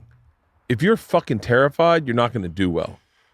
But if you go, just going to get caught in the but it's what Ron said. It depends on the intent of what you're saying. So if you're saying it like Michael Richards when he went on that rant in the Laugh Factory, he was angry. I would argue, and I think Dave Chappelle's the one that first said this, so I'm not trying to steal his words. You can see for a second, he was trying to like go edgy and turn him. You can see for a second he was trying to go like, this is so edgy it'll fucking get him to laugh, and then it didn't, and he fucking went heels in. He was inexperienced as a stand-up and got overwhelmed by the moment and made a bad decision to lead into what he thought was edgy and might get him favor, and it was not, especially in the bubble of the videotape. Videotape makes a big difference. If someone just told the story, you'd be like, I'm sure it wasn't as bad, but when you see the videotape, you're like, oh yeah, that sounds terrible. It's like fucking Ray Rice, yeah, dude, Ray Rice. I mean, all of us. But see, that was taken. You don't see the whole context of that. I think you saw all of it. I think you didn't see her in the beginning hitting him. No, I saw that. I definitely saw that. Oh, okay. I definitely saw that. So I saw his punch. Dude, but that punch, he could have done 10 times worse. No, I think he didn't hold back. Yeah, I think he did. For real? I think he did. Yeah, but that doesn't make it any better. Right, but what I'm saying is... Dave is going to church tomorrow. He's like, yeah, well, Ron. I mean, he punched a chick, man. I mean, he didn't go do any more because she was already on the ground. Speaking of punching chicks, it's terrible. Snooki got the hard... I bring this up anytime. The chick from Jersey Shore? So I think if we're talking about my cancel show, Snooki should be the first person to come out. Snooki should be the first coming. Snooki, it's 2 O's. Snooki is how you say it. Snooki should be the first person that comes out. If you ever get like Ray Rice, if Ray Rice is like, I think I still got. Is he still playing football? No, he never played another. So that's a big difference. Game. And he was like 30 years old. But you see, Kareem Hunt got cut from the Chiefs for domestic abuse, and then he got picked up by the Cleveland Browns immediately, and he just won he had a great season. This is why redemption's important, right? But if Ray Rice was 24 years old and had all that promise, he might have gotten redemption. But I mean, he was in the prime of his career with the Baltimore Ravens. He was like 30. He might have had 2 more good seasons. He was still in the prime of his career. Here's why redemption's necessary. Can I tell you who get really fucked in that whole scenario? Ray Rice's wife. Yeah. She got punched and he lost his job. Yeah. And she stayed with him and she came out and said, no, it was they got married afterwards, weren't they? They were boyfriend, girlfriend when that happened. She tried to take they? But that's a much bigger conversation because then you get into the psychology of somebody who's in an abusive relationship. That's a good call, Dave. You know. Good call, Dave. I'm not good with that.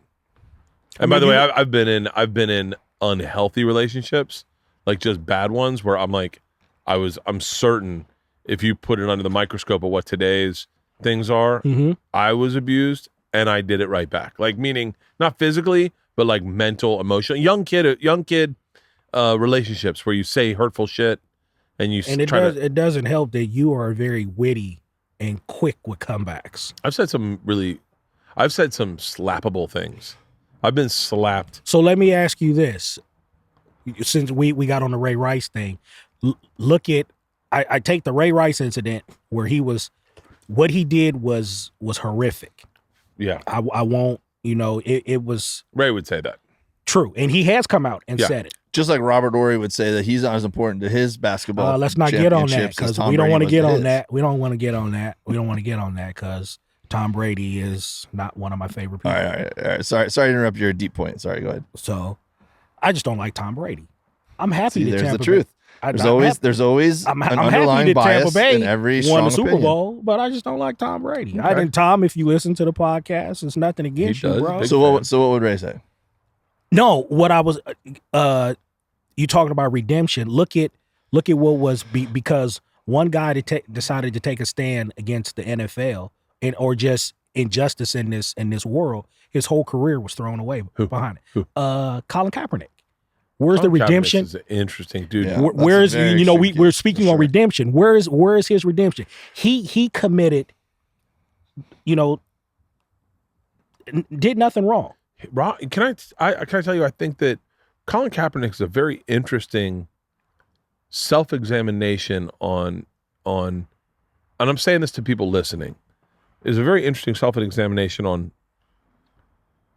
on perspective and like how history does change. Mm-hmm. Like I was talking to Daniel Bellelli about tearing down of monuments, and he was like, "Oh, that's just what," and he's a historian, and he was like, "That's just what happens." By the way, this isn't crazy that they want to tear down Confederate staff. This isn't what he said. This is a microcosm of what he said, and if I fuck it up, please fix me, Halston. But he said this isn't new to history.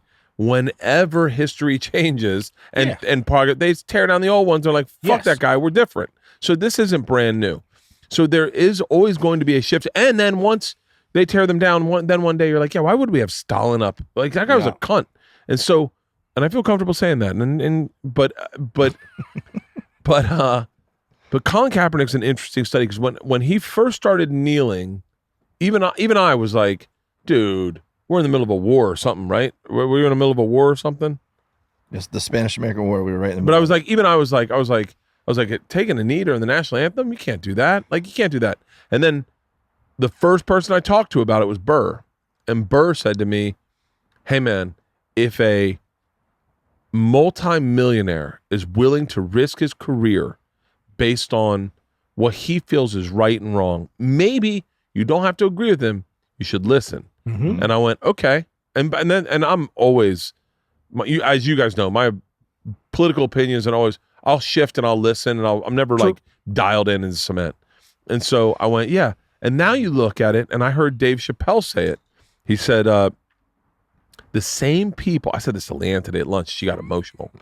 The same people who, the exact, not all of them, but a microcosm of those people that booed Colin Kaepernick, stormed the Capitol and wipe. This is what Chappelle said: wipe shit on the walls. Yep. So where is their loyalty? Yep. Like where is their loyalty? Exactly. And then you start going, Jesus, man, that is like, and then you start going, all right. So I don't need to put all my political views online. I'm allowed to sit, process them, and then write a joke about them. True. I don't need to throw out all my political opinions. And maybe everyone shouldn't say everything they say. It's a very, like, the big thing in Hollywood, it's very comfortable for them, for like actors and sometimes writers and producers to like tell their political views, but it's not really their political views. It's just they go, this is pretty safe. I think this is safe territory. I'm going to jump in there. Colin Kaepernick Went all in. and by the way, when history comes out, and I know there are people listening that won't agree with this, is how I feel right now, today.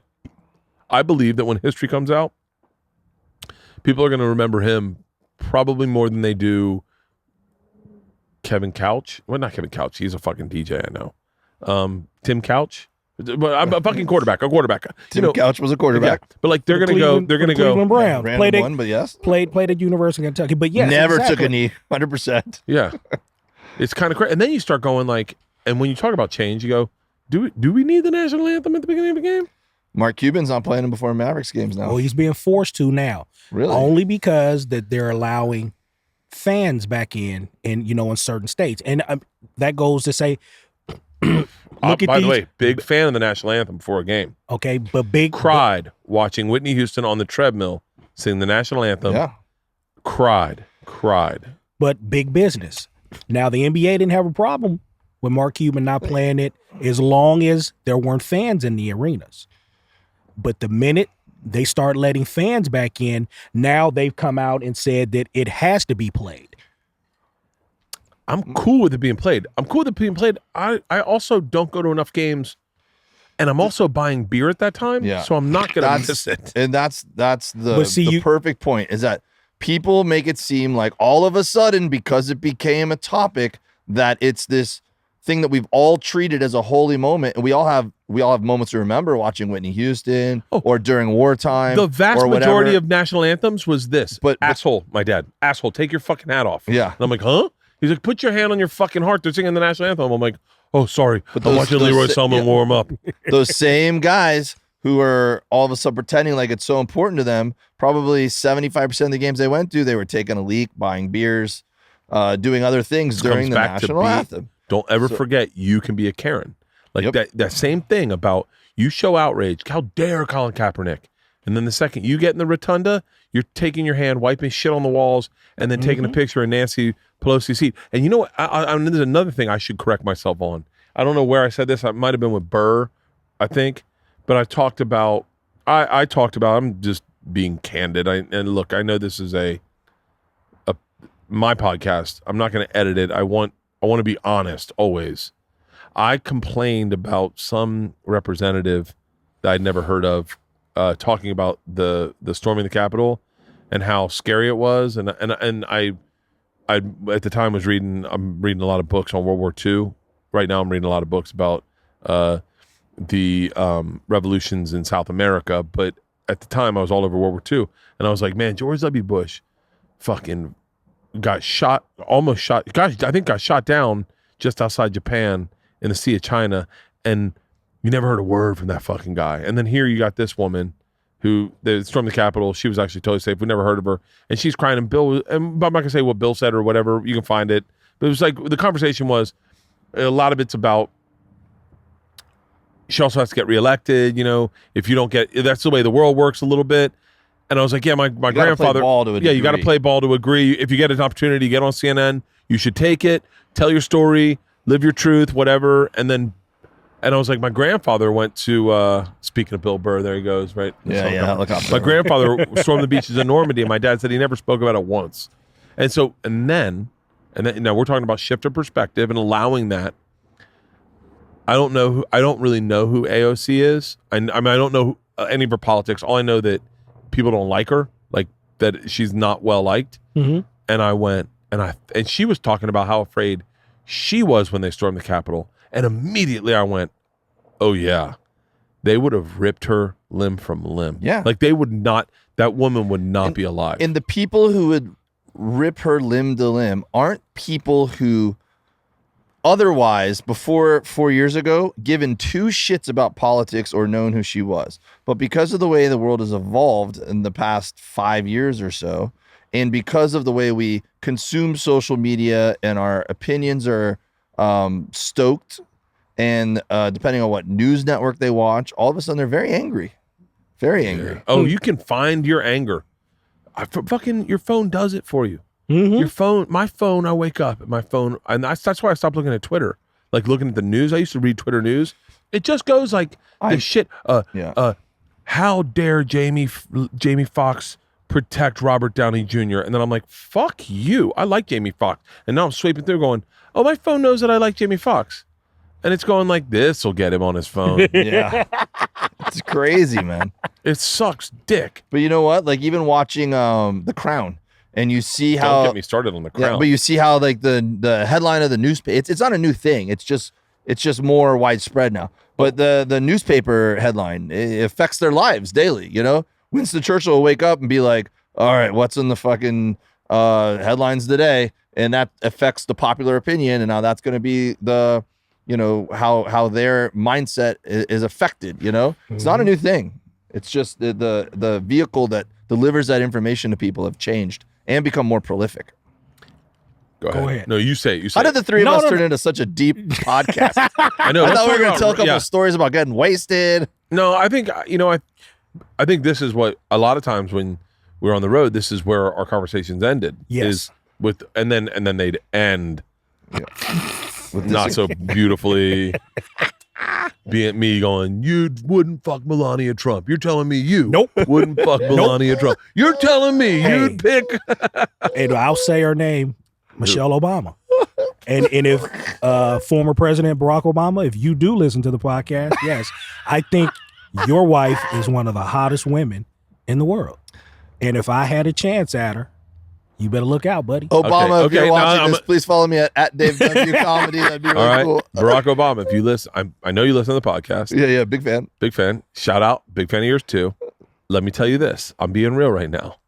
If I get a chance to hook up with your wife, I want some of whatever that magic fairy dust that she can sprinkle on men is, because I think you are probably like a fucking 6 on the man scale, and that woman turns you into a 12.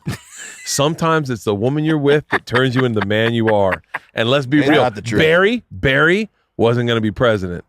I guarantee you, first date, she's like, Barry's a pussy ass name. He's like, what? She's like, I talk real, motherfucker. It is Barack. Let's really let's turn this into a franchise. You're Pizza Hut in Kansas City. We're gonna turn you into Pizza Hut franchise. Man, But I think I guarantee you that. such a different man without my wife. I guarantee you that woman knows how to wake a man up. No, I'm not talking like blowjob shit. I'm talking about like wake a man up and get him like it's about a motivation. Team. It's a team. Like I'll say this very candidly. Everyone knows this. I'm not shit without Leanne. That's the reason I don't cheat on her. Not because I give a fuck about her feelings. It's because I need her. I don't want to lose her. Like I don't. She's gonna cry. Okay, I've been with young pussy. I'm good. I'm in fucking Serbia getting head from a fucking model, right? But so why don't you cheat, Dave? What if he was like, I do? That's an I'd get up and walk away. Ron, Ron, it's an interesting thing. How funny is it when you have a conversation with someone and they go, actually, me and my wife have an open relationship. You're always like, everyone's always like, cool. We've been swinging with the neighbors. They're in our pod. What was that guy from like Silicon Valley? He's just doing like Good Morning America, and they're like, so what's the secret to your marriage? And he's like, oh, we fuck other people. And everyone's like, what? And everyone's like, and start your watch. That marriage is ending in 3, 2. And then she comes out, she goes, I was manipulated. I was manipulated by a celebrity. I've seen comics talk about how they have open relationships on stage and stuff, and I'm like, well, that's not going to last. And then it doesn't. It's, I don't know. That's a huge conversation. Yes. Really huge. We met those people in Florida one time who run a whole like swingers network and stuff. That's crazy. It's like a lifestyle. Oh, I just heard about this place. I won't say the name. I'll tell you guys privately. But when we go to London to do shows, and we will be bringing a bus with us, Ron, and you won't be driving it, you just be partying with us. Double-decker bus like the ones they have in London. London. We'll do a double-decker bus, yeah. And Mans will live on the top ones that'll only be like 4 feet tall. Mans would like that. We had that rental house. He didn't want to share a room with anybody. Yeah. Bring your RC cars. By the way, once again, a road story. We pull up to one of the most exclusive golf courses in the entire country. One I can't even tell you the name of. And the first person they meet is Ron, who comes out with his RC car and he goes, you got good places to race these out here? Which sand track can I run these cars around? I bet I get good air. And they just melted down and like, get these guys out of here in 12 hours. And actually, that's not true because they said that me and you were the only ones that were allowed to stay. So that at least we know that they weren't exclusive. But hey, we were there the same time Will Smith was. Will was there with us that day. And Will, if you listen to the podcast, definitely does. They kicked us the fuck out. And that's not right, man. Well, Will's not. I don't think this is when Will Black Lives Matters it. He's like, Ron, it's a good track. I love you and all, but I'm doing the best I can for myself. Hey, pass me that lighter. They kicked us out, Will. We were heartbroken about that. I would love. Hey, can we get Will Smith on the podcast? Where's Andrew? I would love to have Will on the podcast. Yeah, just take a swing. I bet he would do it. I would love to hear you talk to him after hearing your stories from back in the day and stuff like that. I would love to see you guys have a recap. Here's the problem is that all the part of me that's good on a podcast would never, I don't think would be there with him. Why? Because he's such a like mentor not mentor, but like is the wrong word, but like he means so much to me and he's not that much older than me. He's like a year older than me. I think he would appreciate hearing what an impact he made on your career early on. I don't know if he probably remembers or realizes. And I also think he's at a stage in his life right now where he's probably would appreciate the introspection. The reunion they did with Fresh Prince, and he talked to the original Aunt Viv. I didn't like that. I thought it was really interesting. They had problems, didn't Big it? time. It was the first time they talked since then. Well, it's, I don't know. I didn't watch it enough to You make. thought it was to too comment. staged or something? No. or? I don't know. I don't like. I'll tell you what I don't like. Is this going to hurt your chance of getting Will on the podcast? I think so. Okay. Don't say it then. No, I'm gonna say it. I don't say it because I think it's positive towards Will. I don't like them. Blaming him for that? What's it? No, yeah, I don't like. There's so much that goes into something in Hollywood about whether you get someone fired from a show or whether your energies don't work, and when you got a hit, how fucking bizarre those are to have, and how many people like kind of jump in and around to try to make sure that nothing fucks it up. And the one thing that could fuck it up is Will Smith being unhappy. And he's young, he's rich, he's just finding out Hollywood, he's starting to get opportunities. And he doesn't want something fucking up his shot. Yeah, and I would just say she felt, I don't know. I don't know enough about it, meaning I only watched it that day. I don't know all the info, but from what I understand, she felt the show should be more about her. I don't know what world she lives in. That's what I had heard as well. I don't know And the show was geared towards Will Smith. He was, the name of the fucking show. By the Fresh way, Prince of Bel-Air. We did it. We did, this is a little oversell, but me and you were talking about doing a project and we weren't in love with the title. And they were like, don't worry, it's just a working title. And then we were like, well, yeah, I think the title. I think the title kind of tells us what the show is. So I think she should have been like, the Fresh Prince of Bel-Air, and where's Aunt Viv in this title? Yeah. And then I don't know, but look, I liked his. I liked his. I'll tell you what, I can massively respect his saying, I fucked up. Mm-hmm. I didn't have my camera out first. I should have my camera out first, and then I wouldn't be in this situation. Now, hold on. Before you say something, you talk about people you should have on a podcast. Go One ahead. person you should have on a podcast before you take it back inside, out like this, that you would enjoy. You don't just sing one of his lyrics for me.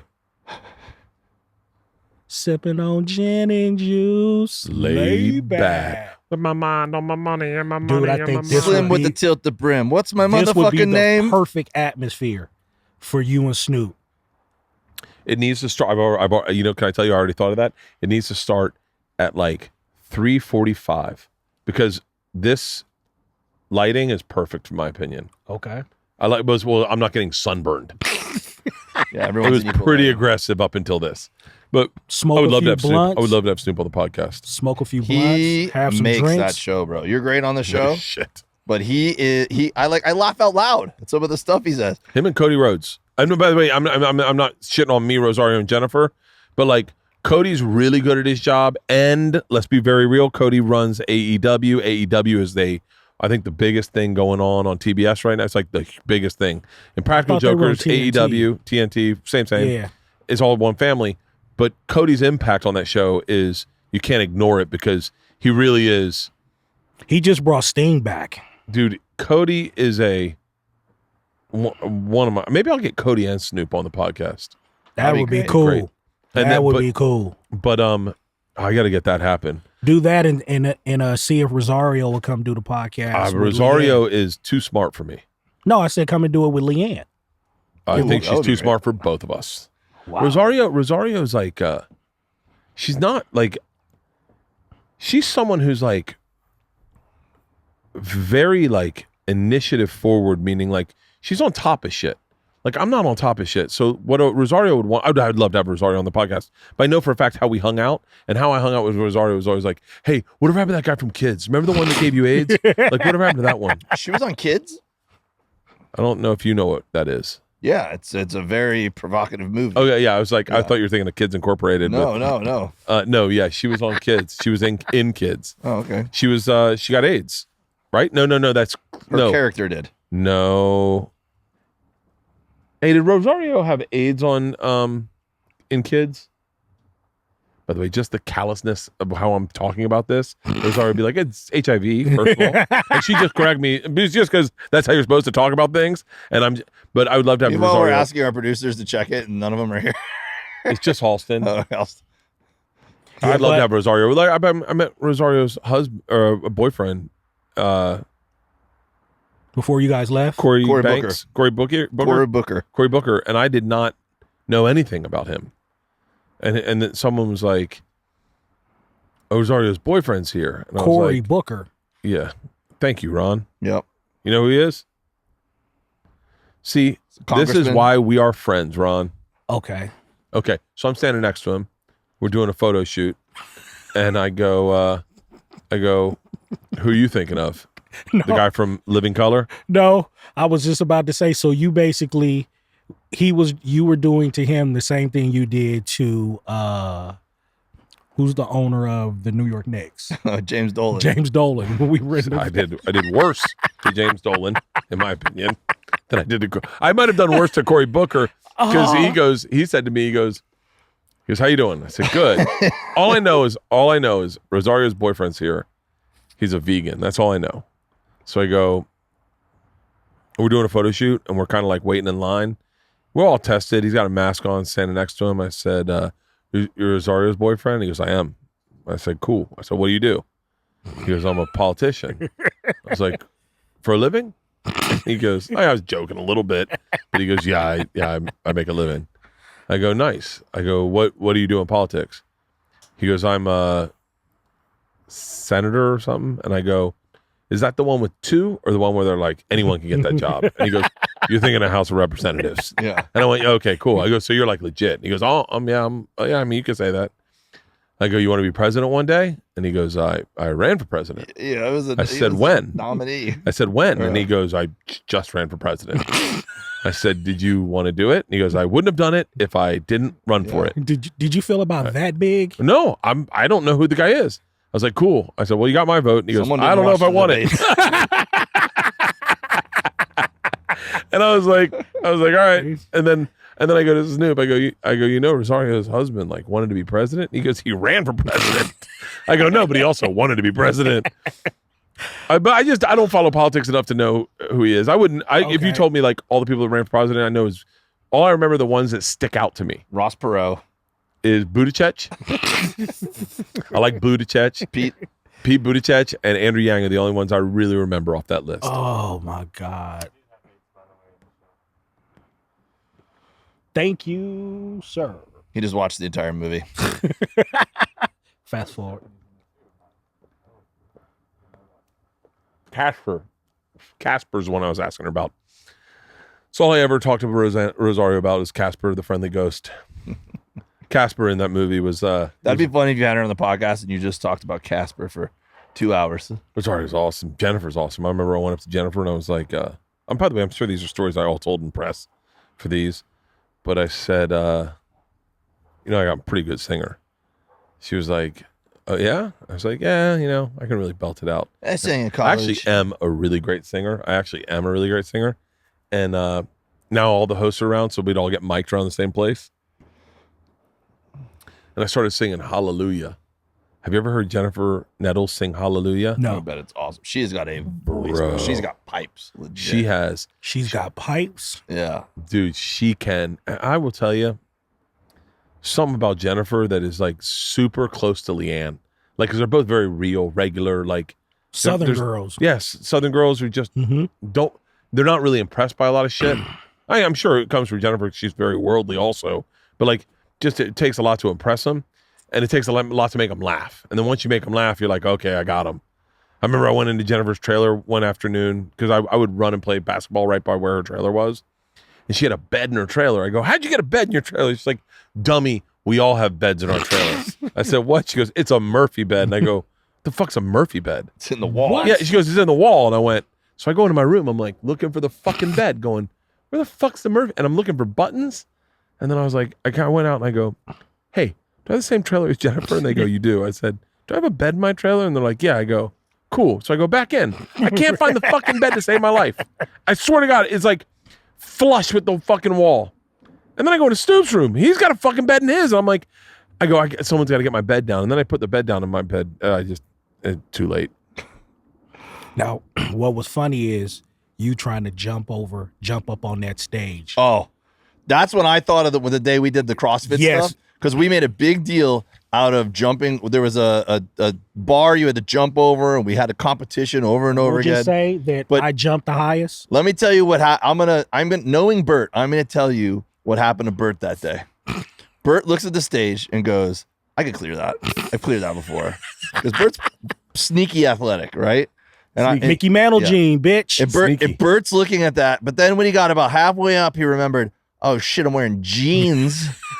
And I've Wow, been Dave. standing for Boy, like do 2 you know hours. me. You know so I me. didn't get ready. So it just And Air Force Ones. Yeah. So that you got the extra lift on the shoes. so They're he heavy got as about fuck. halfway up there and went, this isn't gonna happen. And I'm not going to rip my shins open. You hit hard, dude. Dude, It looked like you hit that stage hard. Fell the fuck out. My kids were dying. My Really? kids were like, But I immediately "Did Bert thought about think the he was gonna make CrossFit. it up there?" I go, "No, Bert can make it up there if he's in I athletic was shorts like, oh, Yeah. that's- and he warmed up and he was That's wearing the right easy for him. sneakers." Not You in landing jeans on and your- a fucking country western shirt. Oh man, that shit. I have a was question funny. for you, and this has been bothering my family and I a lot. What's that?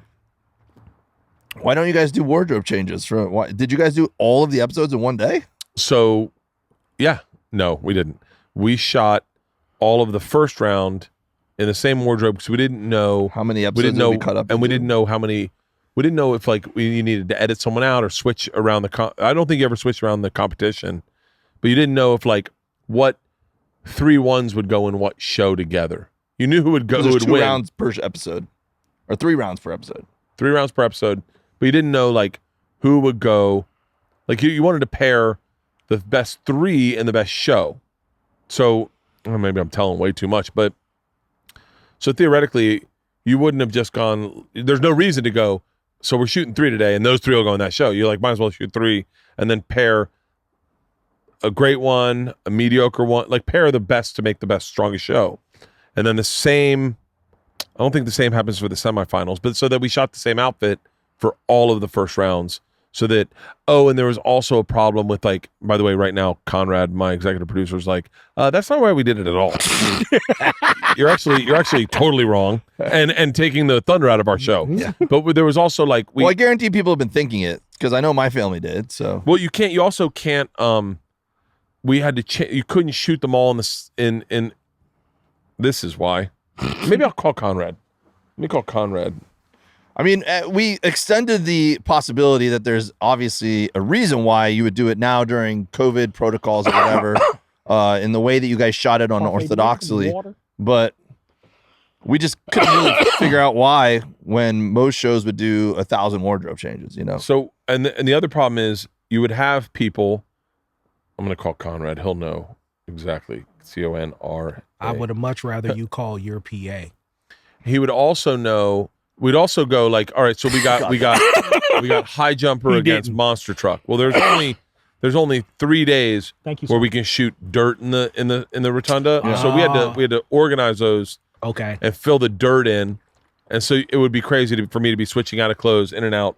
I'll thing. tell you, it's a I'll good tell show, you. man. I've never followed anyone off of any of the other talent shows, and I've followed multiple people that have been on Go Big Show because I find them Callie interesting. Bundy. Kelly Bundy? She was the football thrower. I haven't seen that one yet. Oh, it's the one this week. It just aired. The girl who shoots arrows with her feet, I followed her. Thought she was interesting. Yep. The guy that got into the sleeping bags with. But Conrad said, Jackie Bibby. "Damn, Jackie Bibby. you're good with names, aren't you?" I lived with these dudes for a fucking month. Now, are you doing voiceovers for the show? Yeah. Is that what he's doing? Please leave your message for. Okay. Conrad will call us back. But I know for a fact that the way we ended up shooting the show is you'd have someone who's doing stunt ramps versus horseback riding, and so you couldn't shoot them on the same day. So you'd have to. So I think it was easier for them just to everyone be in the same wardrobe, and then you'd shoot the stunt ramps, and then you'd fill it with dirt. Then like 3 days later, and then you do all the dirt ones: monster truck, horses, and everything. Okay. And so then I think it was easier why we stayed in the same clothes. I think I'm not certain. Yeah. And by the way, I did produce the show. I was an executive producer, but I also wasn't. I didn't physically do a make the fucking schedules. thing. Yeah. I really. Your wardrobe was, it was different. Seeing you, I'm not used to seeing you like that. With a shirt on. Yeah, that was kind of odd, Yeah. Well, I was, I'm most comfortable shirtless, but I'm not most attractive shirtless. I think the network probably thought, I remember it was what Showtime said to me. I feel like if you don't wear a shirt, we're going to lose a lot of viewers that might like the show First immediately. 20 seconds. And they were accurate. Dude, can I tell you, I remember, Bert, and I take pride in being part of this moment. I think it was the first weekend I ever met you. And we hit it off. We're chatting in the green room. We're getting along. We're hanging out in West Palm. And it was around the time when you first started taking your shirt off on stage. And your routine at the time was you'd have a bucket of Heineken on stage already. The club put it up there for you, right? You'd come up on stage. Yeah. You'd rip your shirt off. Music playing? Can you remember the music playing? Black Betty, right? Yep. And you'd chug a Heineken. You'd chug the whole thing. You'd set it down. And then you'd just go into your act or whatever, and you'd keep your shirt off for about the first 10 minutes. And then you'd make some sort of a joke like, all right, I'm sure you guys are tired of looking at me shirtless. Put my shirt back on. You put your shirt back on.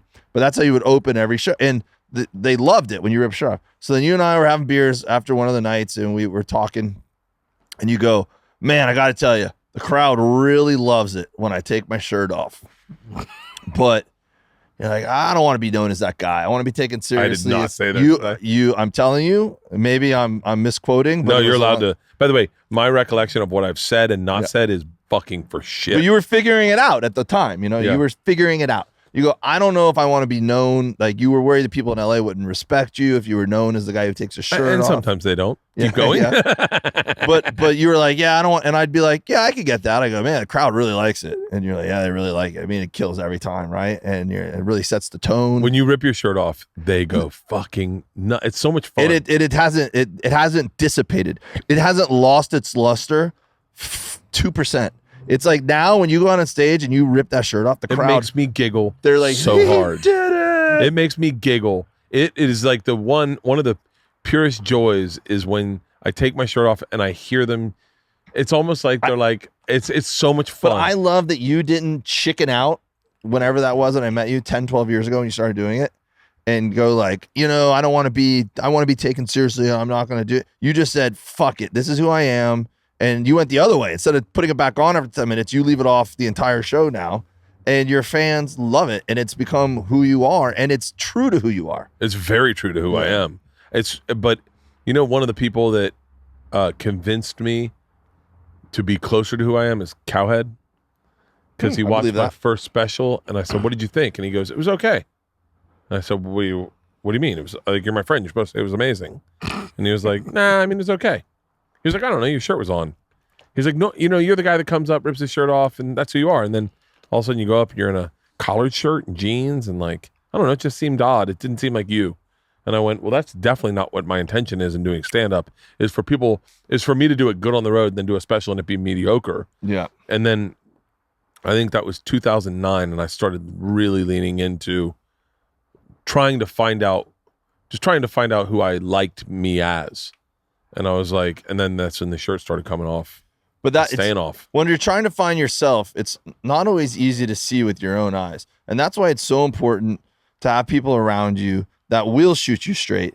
And that's who your wife is to you. That's who my wife is to me. And that's who, when you say the people that Bert's put around us on tour, that's who those people, every one of us, if we have a problem with some way someone's doing it, we'll politely tell them like, hey man, you're doing it this, and this is what I see. Hey, Jesus, you're talking a lot about mustard. As if no one's ever had mustard.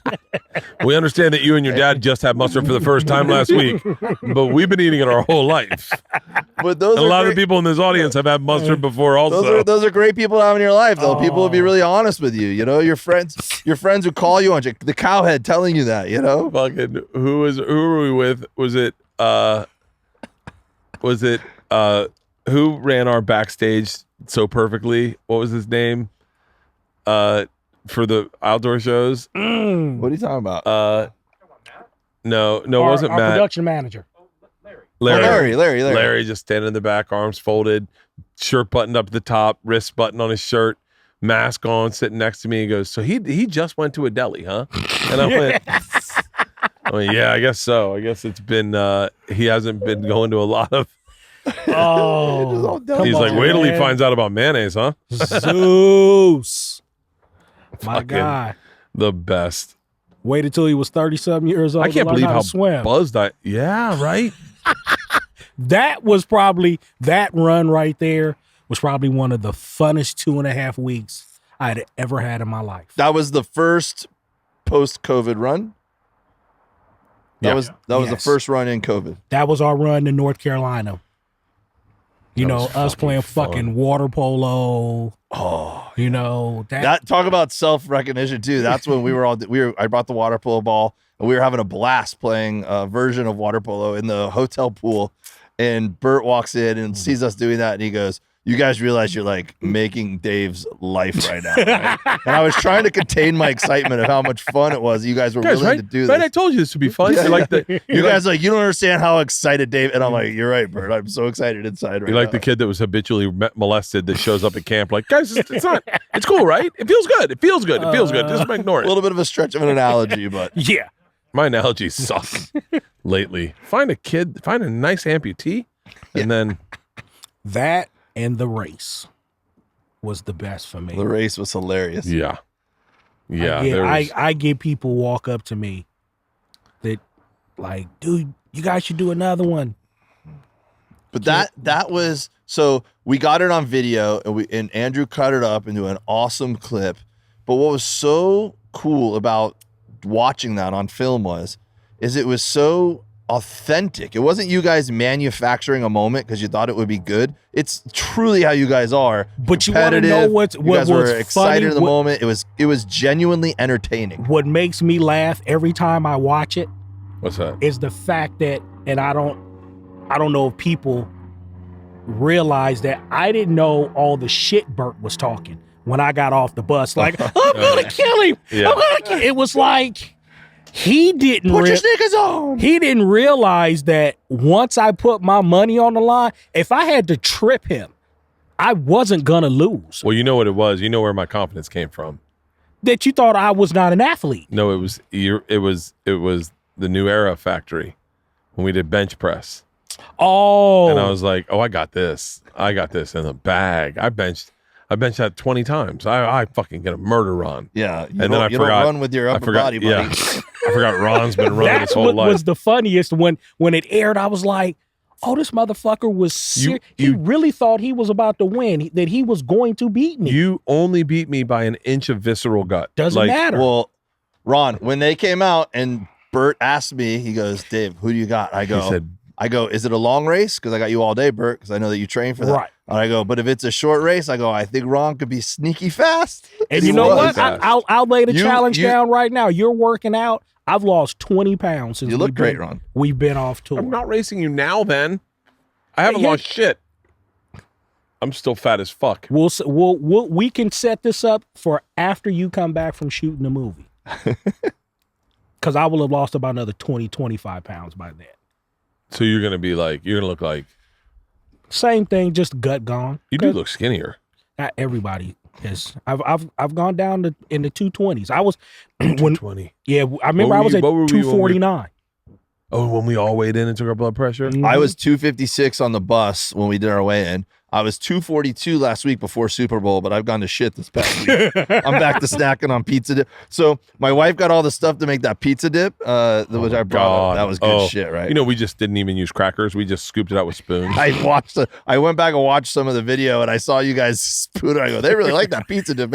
My wife's been making that since college, right? It's like a Okay, Super Bowl tradition. I gotta try the pizza. It's just cream cheese, pizza sauce, mozzarella cheese, and pepperonis, and you put it in the oven for 20 minutes, and it's just a dip, and it's so fucking. I So thought my we kid, were gonna sit here and have ribs today. I know, I my know, bad, dude. I I thought overslept this big. morning. I overslept. My bad. You know, I'll make them tomorrow, But I- buddy. You but come pick them up. but hey, I know I wanted to share them with you. I wanted a bus experience. Yeah. That, and I'll tell this to everyone. Some of the best ribs I've ever had in my life. Oh, the best ribs I've ever had in my life. Hands down, Dave Williamson. And I've had barbecue from across the United States. Well, can we talk about that a little bit? Yeah. I am having so much fun right now with people connecting with me on Instagram about barbecue. It is so rewarding because I'm kind of new in this journey myself. I got really heavy into this maybe 5 or 6 years ago, right? Okay. And now so many people hit me up and go, hey man, I've been inspired by watching people enjoy your barbecue on social media and on the podcast and stuff. They go, I'm thinking about getting a smoker. And to know that multiple people across the country have bought smokers because of my joy for something. Man. And then now are doing an awesome job themselves and hitting me up. Cowhead. Yeah, dude. It's Mike so Calto, Cowhead. it is so I keep saying his name wrong. That's what I call him. But he bought a smoker simply because of you, and then started smoking, going, well, fuck, I'll just text Dave and go, how long? Yeah. It's so fun to be that guy and have that connection with people. Instead of people just like messaging you and going, hey man, I think you're funny, or hey man, hey, Bert's fat, right? Ha ha. They write me instead, and that the way they want to connect is Bert fucks dogs, Bert's racist. Yeah. But instead Dude, they connect me and I say, get tired of that on my Instagram. Bert fucks dogs. right? Oh. But people don't do And that it makes to me. fucking dogs not fun now, because I feel bad because I go, what if someone finds out about this? Yeah. By the way, I could totally fuck a dog and not get canceled. They'll be like, it's what he does, guys. If you're a contact lens wearer, ordering contacts can be a hassle. Now you can order your contacts without even leaving the house. It's super easy to do with 1-800-CONTACTS. 1-800-CONTACTS has been delivering contact lenses for 25 years, and they have your contacts in stock, even if you have a strong prescription or an astigmatism. With 25 years in the business, they have made getting contact lenses incredibly fast and easy. They even have a way to renew your prescription online if it's expired. And it's worth remembering that if you order now, you can use your Flex spending account or vision insurance benefits before they expire. You can even renew your prescription online in just 10 minutes. It could not be simpler. You order the same contacts you would from your doctor. Just look on the side of your contact box for your prescription details. You can order online, over the phone, with their app, and they ship them fast and free to your home. You can even renew your prescription online using their express exam. They have 24/7 award-winning customer service, even if you need help or have any questions. They have best price guarantees, meaning if your contacts are lower at somewhere else, they'll beat it. So get contacts at 1-800-CONTACTS and let them get the contact lenses you need. Order online at 1-800-CONTACTS.com or order online at 1-800-CONTACTS.com. Download their free app or call 1-800-CONTACTS. That's 1-800-266-8228. But yeah, dude, Dave, I love your fucking barber. I was just talking to my buddy Dave Harrison before the podcast, and because Parfait had asked me something about the beer that I brought. He was like, "Oh, you brought beer?" I said, "Well, yes and no. I brought 2 12-packs. I got to swap a 12-pack with Dave because we're doing, fair exchange, no robberies. Slab of ribs, 12-pack of beer." Yeah. And he's like, I think I'm gonna get another beer. I gotta pee. Can I go pee real quick? Yeah, go pee. It'd be me and Ron. We'll start a very casual conversation and you come mediate. I'll try not to take too long. How's this look? How's this looking on camera? I'm curious to the people watching if you like this outdoor setup. We're going to do, so our plan is until March, I think 2nd or 7th, we're going to do outdoor only. And then depending on where we are with vaccinations and the city and the regulations, we're then going to try to move indoors, start indoors until about April 5th. And then we're going to push pause for a little bit, do some Zooms on the road, and then. So let's talk about the road stuff. What are you going to be doing from May to June? I'm working. I can't really talk about it yet. Oh, okay. Yeah, but I'm working, and then. Or when do we get back out? We're trying to figure that out right now. We're trying to figure that out when we go back on the road. But hopefully, what my goal is to get back on the road and then just stay on the road until New Year's. Just get out on the road, and maybe we'll do the back and forth fly thing. Maybe we'll just do long runs, and like do some theaters on Thursday, Friday, Saturday, Sunday, and then do some smaller area like city clubs. Mm-hmm. Like we could do a theater in Oklahoma City, but and then do some clubs and work out and I don't know. I had way too much fun this summer.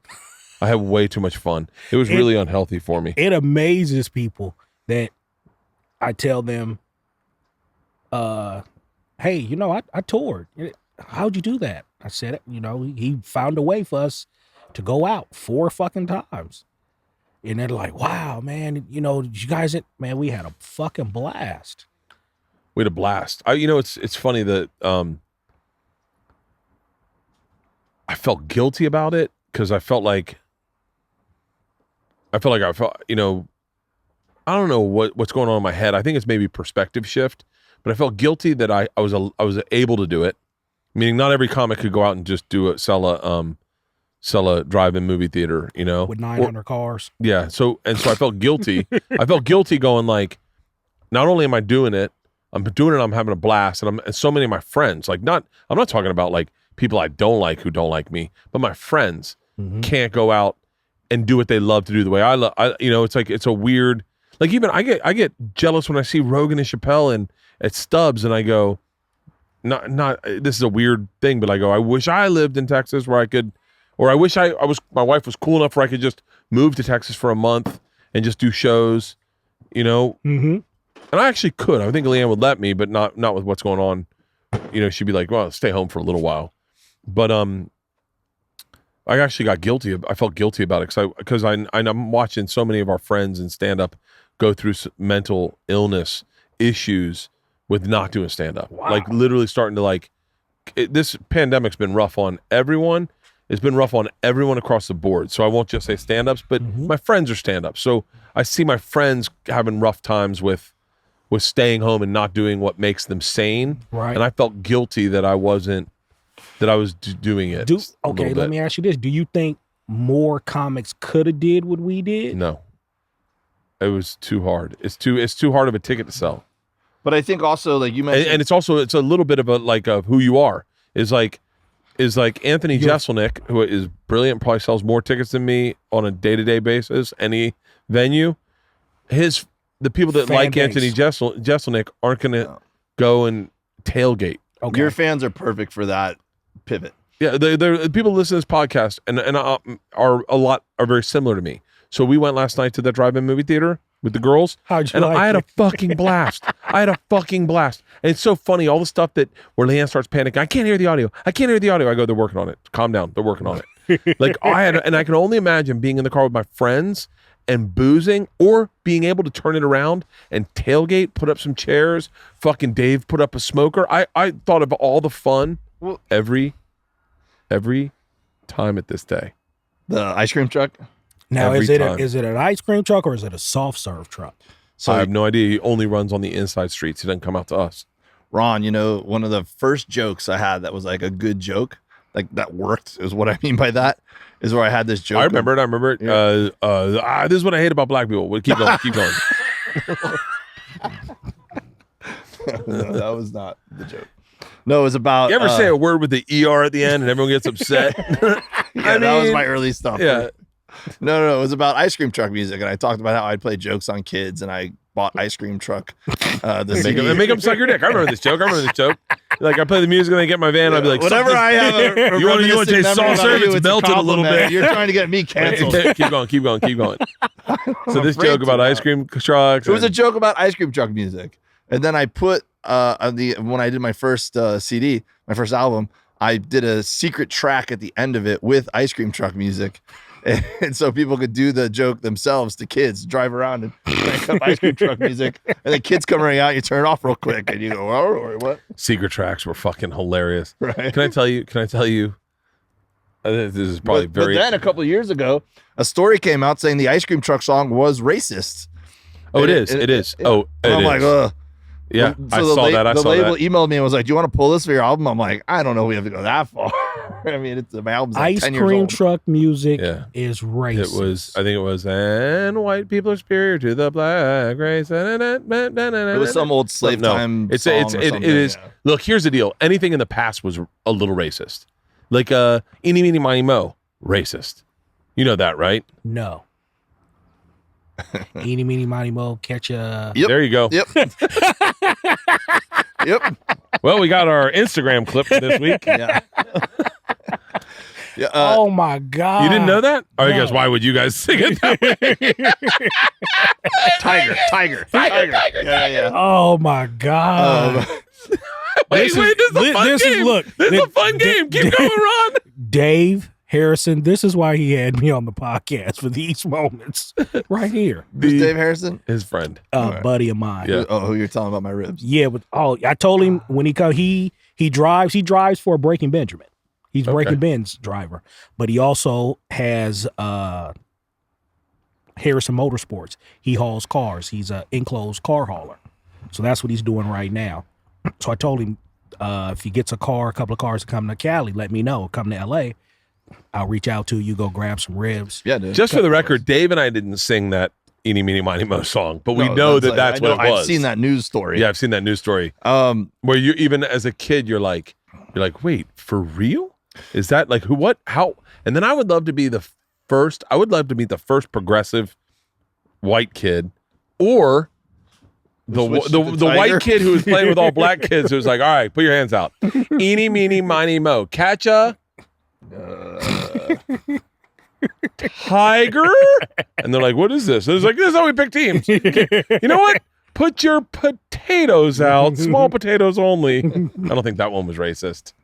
But 1 potato, 2 potato, 3 potato, 4. Bert, you say that you felt like anxiety and guilty about, is it safe for us to be, touring, and am I screwing things up and whatever? But my memory is that you told us like that's even more motivation for us to be safe, because we were trying to prove the model for other people to go out and work. And no one took that model. So, I mean, a few people did. And the production company certainly did. The production company said, all right, like Bert's the one who was willing to go out and try it. And now they got music and comedy artists to go out and do it.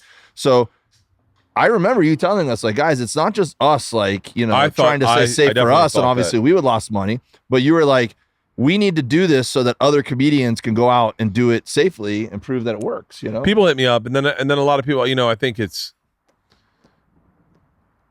a lot of. I thought that was the model. I thought it was going to happen. I thought there were going to be a lot more drive-in movie theaters. We did all of them, and so I think in the end of the year, you're like, oh yeah, that is a tough. I remember people going to Butler, and I was like, Butler's one of the best ones we did, in my opinion. It's great. And people going, I didn't like it, and I was like, what? I was like, that was fucking outrageous. It was great because it had tiers. It was on the side of a mountain, so the cars could line up with like stadium seating. So it felt really, you felt a lot of the energy. Indiana? No, Pennsylvania. Oh, that's where we did the CrossFit at. Yeah. Okay. Yeah. But it's also it also like I remember telling Nikki Glazer, I was like, get a bus, get your bubble, bring your dad, make it fun, make it your own thing. It's not stand up. It is a party. You're throwing a party. And she was like, and I think she ran the numbers and was like, I'm not gonna fucking make $1,500 and make sure it's just I'm gonna fly. And then I think when you flew and did it, you're like, this sucks. Yeah, I can see that. What else did we do in Butler that night? Ooh, I don't remember. Let me At the venue? Mm-mm. Did we eat a bunch of food? No, because we went back to the hotel. Remember, we stayed at Did we do pickleball? Mm-mm. I started playing pickleball with my family now. Dude, I got touch tennis. That's next level. Touch tennis. I haven't opened What it is yet. this? Touch tennis. Oh, I'm excited. Full-blown tennis courts We do it today? that are a quarter size, and you get rackets and the ball, and you can hit them as hard as you'd hit a tennis ball, and it is full rules tennis, so you can play the net the way Shane does.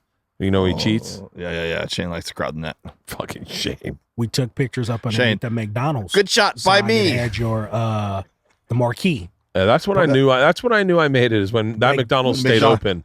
A nearby McDonald's put you up on the marquee and invited you over to. It's a big fucking deal. And then I got addicted like to Walmart. whiskey and McDonald's milkshakes. Delicious. Whiskey. It's like eggnog. Is really what it is. It's great. It's not at all like eggnog. It's like a McDonald's milkshake with whiskey in it. A lot of whiskey. And if I'm not Delicious. mistaken, I think you got sick that evening. I can't imagine why. And I think the next day is when he got sick. I've done it since. I've you done remember- it at my house. Do you remember when we were in Don't Say Anything Too Specific, and I shit all over those people's bathroom?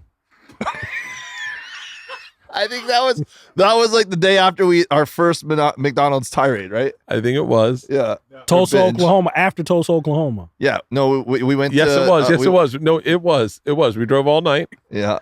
got to a location, At a and let's friend- just leave it there. I Let's forgot just where leave it we there because they went don't know to. that I shit we went into all we had over. we had access to someone's restroom in the middle of the night. It was in the morning. Everyone was asleep. Where the hell did we go?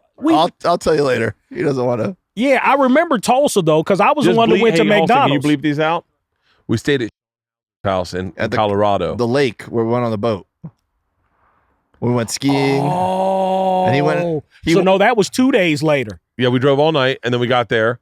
No, because we went to Tulsa, then we went to OKC, and then we drove all night from OKC to Colorado. We did McDonald's, and then I cooked a feast for us, and then we got Papa John's pizzas about 3 hours after I cooked the feast for us, and then we all went to bed. I woke up with bubble guts. Yeah, and I clothespin my asshole closed and ran it into the bathroom.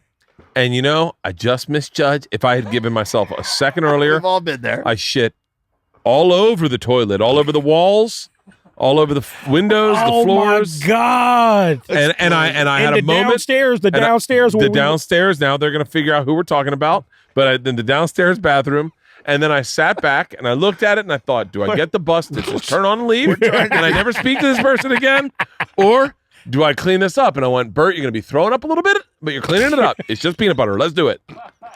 Oh, my God. Mind over matter. It's chunky peanut butter. Oh, man. It's like you look at guys who go, I climbed Mount Everest. How did I ever get there? And then I remember that morning going, this is my Mount Everest. I'm going to have to clean up this shit. That was one of Might have to throw away a beach towel or two. That was a couple one of their beach towels are missing. That was one of the worst drives getting there that day. What a fun day that was. Up until we did the drive from Amarillo to Sedona. Oh, fucking Texas. Look, so you were talking about the difference between touring for 3 days versus touring for 3 weeks in coming home in between, right? Mm-hmm. Mentally, other than missing my family, it was fun. It was fine. I did okay mentally touring for that long. Physically is what was hard for me because like sleeping in the bunk for that many nights in a row with the tour bus driving almost every night. I still to this day have I get lockjaw. I think I've messed That's so funny. I get lockjaw too. Yeah, from sleeping. Wait, is that a tour bus thing? And the bus going like this, and I wake up almost every night with my jaw like clunk. And I go, oh geez. And the first thing it does is remind me of the tour bus, and it happens to me almost every night now. We should wrap this up soon, but I want to have another maybe. How are we doing on time, Halston? 2 hours, 7 minutes. Okay, we can't go over 3 hours with these new cameras. Okay. Or at least we can, but we got to figure that out. Oh, we can? Okay. Andrew, would you see if there's a common brew? Food see fight? If there's a food fight in the fridge. And that's what I looked for. I have to some in bring my you car, guys. but they're not cold. Oh, they're okay, all so over let's talk about the hats. Oh yeah. Here, okay, yeah. well, let's start here. Let's start here. I want to talk about. So I want to put a mural in my gym. Okay. I want to put a mural on the wall. It's going to be my buddy's going to have it done. It's not going to be painted on the wall, but it's going to be a poster on the wall. And I was thinking originally like the Last Supper, but with my favorite athletes. Right? So Mickey Mantle will be where Jesus is. Okay. So is there anything in there? Bud Light. Ugh. I mean, yeah, I love Bud Light. Their sponsor. Love Bud Light Seltzer. Do you have the one that you're supposed to give me? They sent you a 4-pack. Yeah, I don't. So you were going to ask Ron all about whether things were appropriation or not, but I think that's more religious blasphemy. Is that where you're going with this? No. I'll take one a day. IPA. I'll take an IPA. Are they in there? Yeah, I don't think that's a good thing. What? What's the second one? What are you talking about? Idea for the mural. Last Supper with your favorite athletes. I was going to do that, and then Who would be in the mural? Who's your favorite athletes? here we go. I got them. I got the list right here. Okay. You have the lighter? That's right. I'm gonna regret sucking the last little bit of this cigar. I have a all right, here's a list. Ready?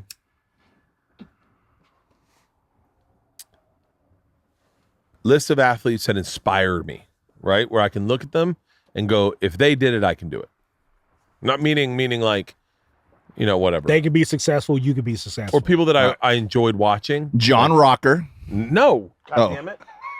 Everyone wrote that. And I was like, no, not John Rocker. I'm the hack. Is that what you're saying? Everyone wrote John Rocker. Okay. John Daly, golfer. All right. He plays barefoot now. You know that? I love And him. he's an alcoholic. There we go. That's Uh-huh. part of my branding. I like that. Doug Williams, quarterback, Bucks. The Washington football team. You asking me like I don't know who Doug He's going to be in a Williams Bucks uniform. is. Okay. Tiger Woods. Love Tiger Woods. Okay. The Rock. Mickey Mantle will be Jesus Christ. Babe Ruth. Another alcoholic. Now I don't know whether to put both these guys in because I feel like people might think I'm being redundant. But two of my favorite inspirations: one, growing up with Satchel Paige, and another one, and this is more of an adult one, is Buck O'Neil. Buck O'Neil's from Florida, and I feel like I don't know for whatever reason, I feel like I really enjoy him. He just was like I watched that Ken Burns documentary. He was my favorite guy to watch talk. Burt Reynolds. Is that the Florida State connection? Yep. Bo Jackson. Bo knows. Jackson's the greatest athlete that ever lived in anything. War Eagle. Think so? I don't know about that totally. Tom and I just were going back and forth on like the fact that he was, just next level. Athletic. I think athletically Herschel Walker speaking. may have something to say about that. Man. But her, okay, anyway. All right. Bo, Hang on, so- we're not done. Allen Iverson. Love Allen Iverson. He was transcending. You Practice is Talking to about me practice? is to me But you know what? He even said in a documentary that was taken out of context. He didn't want it to go the way that it went because he practiced. yeah, he did. He just But he didn't think it was important to harp on practice versus Right. a guy who gives his heart in the game. Exactly. Right? Yes. So practice is very important to a team sport dynamic. You can't have a guy, especially your superstar, bagging it in practice. But the way that the journalist was attacking him on that, he's saying, "You see how I give my heart." Right. He's like, and you're gonna challenge me on practice, right? I think that's one of the problems the Clippers are having right hold now. on. Wade Boggs, notorious for putting down 24 beers on a flight home. I didn't know and that. a Florida boy who was an inspiration to all of us growing up. And then Hideo Nomo. Oh, interesting one. Hideo Nomo. Because we're still unorthodox. No. So I got one of my best pump it up for like inspirational speeches was given to me by Bertcast. He said, I was getting ready to test for a sitcom for CBS. And they didn't want me to test. They're like, it's not Bert. We're not going to have Bert do it. So don't even have him test. And he was like, and I knew that. And I said, well, I'm not going to test. If they don't want me to test, I don't want to test. And he said, that's not why you don't do it. And I said, what do you mean? He goes, you don't do it because they don't want you to. You do it because, fuck that. You do it. I said, what do you mean? He goes, this. And then, you got to know Barry's voice a little bit, but this is what he sounds like. He goes, let me tell you a story, Papa. Hideo Nomo has a great rookie season with the Dodgers. Everyone loves him. And then he falls off the map. No one wants to work with him. No one wants to have him on their team. He's worth nothing. So they trade him to the Boston Red Sox. Opening day, who cares? We'll put out Hideo Nomo. You know, if he does something great, if he doesn't, well, that's what we expected. Same as you. Do you know what Hideo Nomo did that day? I said, what? And he goes, he threw a no-hitter. You know why he threw a no-hitter? I said, why? And he goes, they didn't expect it coming. You go in that room and you be Hideo Nomo.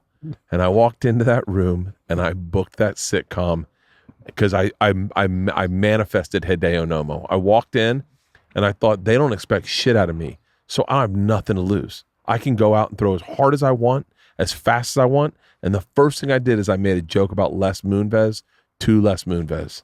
I walked in and I said, hey, everyone. And it's all women at the time. And I said, which one's Les? And he goes, hi, Bert. It's great to see. He goes, hi, Bert. And I went, wow. I go, great head of hair. He had a great head of hair. And everyone laughs, but they're a little laughing uncomfortable. And he's like, thank you. I go, what are you doing on that side of the camera, Les? You should be over here. And he goes, I actually used to be an actor. And now they're all like, oh shit, Les is talking about when he was an actor. And now it's laughing. We're having a good time. And he goes, Bert, it's always good seeing you. And I go, we've never met, Les. And he goes, are you sure? I go, I definitely remember that hair. And now the room's laughing. Yeah. And he goes, all right, let's see the audition. And I didn't even audition that well. And he just walked out and he's like, give the kid the part. He's fucking hilarious. And it fucking Hideo Nomo for me. And then the best part of that story is I'm telling fucking some comic that also worked with Barry Katz. They're talking about Barry and they're like, can I tell you what I loved about Barry? I go, can I tell you what I loved about Barry? I go into this thing and they go, is this the Hideo Nomo story? I go, you heard it? And he goes, he told me the same story. Because he told it to all of us, Bert. That's how we all book shit. He tells us it to be Hideo Nomo. And I was like, God, the guy fucking knows what works. So those are my athletes. Barry Katz all over the first few episodes of Torgasm, by the way. Oh yeah. He's still a great manager. At that time in his life, Barry Katz, literally, he was like the horse whisperer with comics, and he knew the business enough. And then I think Barry would say this is that his interest became less. I'm going to make this guy a star, that guy a star, that guy a star. I have the ability to discover talent. Why am I not making great projects? And why am I not transitioning that into producing, which is what producers do? And I think he got fucked a couple times, but My Last Supper mural would be me, and then like Tony Alvarez, Tony Azevedo, best American water polo player of all time, and then 11 Dan Marinos. 11 Dan Marinos. Me, Tony Azevedo, and Dan. I'm impressed you brought up Tony, by the way. Are you kidding me? It's every picture it's ever gets posted is Tony Azevedo. That's because I'm doing a podcast with him, Bert. It's promotion. Yeah. Put your face on there too, not just him. Just so the guy's been to 5 Olympics. I mean, Dan Marino. By the way, I'm me tooing myself right now. I used to take pictures and Photoshop my dick so it looked like it was a fucking 40-ounce bottle, right? And then I'd send it to Segura. Tie into Dan Marino. I send it to Segura, and I'd be like, "Hey man, I'm losing weight," and then show a part of my dick, and he'd be like, "Is that your fucking dick?" And I'd be like, "Oh my god, I messed up. I sent you the wrong picture." So I'd go on Paul and Ron, their very last show. Paul and Ron, yeah, Paul and Ron's great. Very last show, and South Florida, and they're talking about sending nudes or whatever, and I go, "It's so funny. I have a nude of myself I'm afraid it's going to get out there," and they're like, "Let me see it." And it's me with my dick photoshopped, and it looks like a forearm. It is so big. It is so big. And I show it to them, and they're like, holy God. And they're like, what, did your dick get stung by bees? And I was like, oh, no. And then we're laughing, and I go, it's photoshopped. And then they're like, really? And they're like, oh, wait, whoa. Holy shit. Hall of Famer Dan Marino's coming up. And he starts walking up on stage. And he sits down, and they're like, Dan, it's so great to be here. Dan, so great to have you here. Dan, do you know comedian Bert Kreischer? He goes, no, I don't. Nice to meet you, Dan. I go, Dan, it's nice meeting you. You've been in a lot of locker rooms, Dan. And I go, is this big? And I show him my dick, and Dan Marino goes, oh, my God. You said 40 hours. I was, because I knew you guys were going to be drinking today. I thought you were going to say that was my nickname growing up was 40 ounce because my dick looked like a 40 ounce. I was gonna get 3 40 ounces of Old English and 3 40 ounces of Colt 45. Should have done it, and dude. sit on the table. Yeah, you should have done it wrong. Yeah. But I didn't know your sponsors. Oh no, there's nothing out right now. I think it's funny, Bert. You always tell a story about someone putting a dick on your shoulder in a locker room or something like that, right? Yeah. And when I played high school football, there was definitely a dude that did that all the time. Oh yeah, Tron Wright used to come up and put his dick. I'm sure he's fucking going in an office building going different Tron. And here I am, 10th grader, suburban white kid, just like, what's up, man? Oh. I said to Isla when we were talking about her first day of school, I go, can't be as bad as my first day. This is the other day. And she goes, why? And I said, first day of school, I'm all boys Catholic high school. We show up. And they're like, and my first class, I don't know anybody. I know a couple kids. One of the kids is chewing tobacco that I grew up with. And I'm like, wow, he's changed. And so I'm like, I'm not chewing. I'm 14. I'm fucking still a boy. And so we get there and our first class is PE. I'm like, all right, I'm good at sports. At least I'll make friends that way. And these kids are all Cuban. They're all shaving. And they're all fucking dunking and just fucking being rough like they grew up around boys. And I have 2 sisters. And so we get done.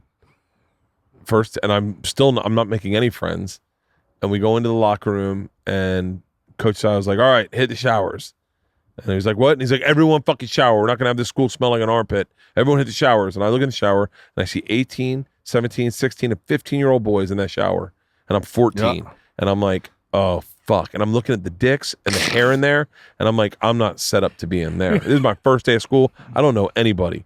And so I told Isla, I said, what I didn't know is that those boys that were in my class were just as nervous as I was. But I was so nervous that I didn't look at their nervousness.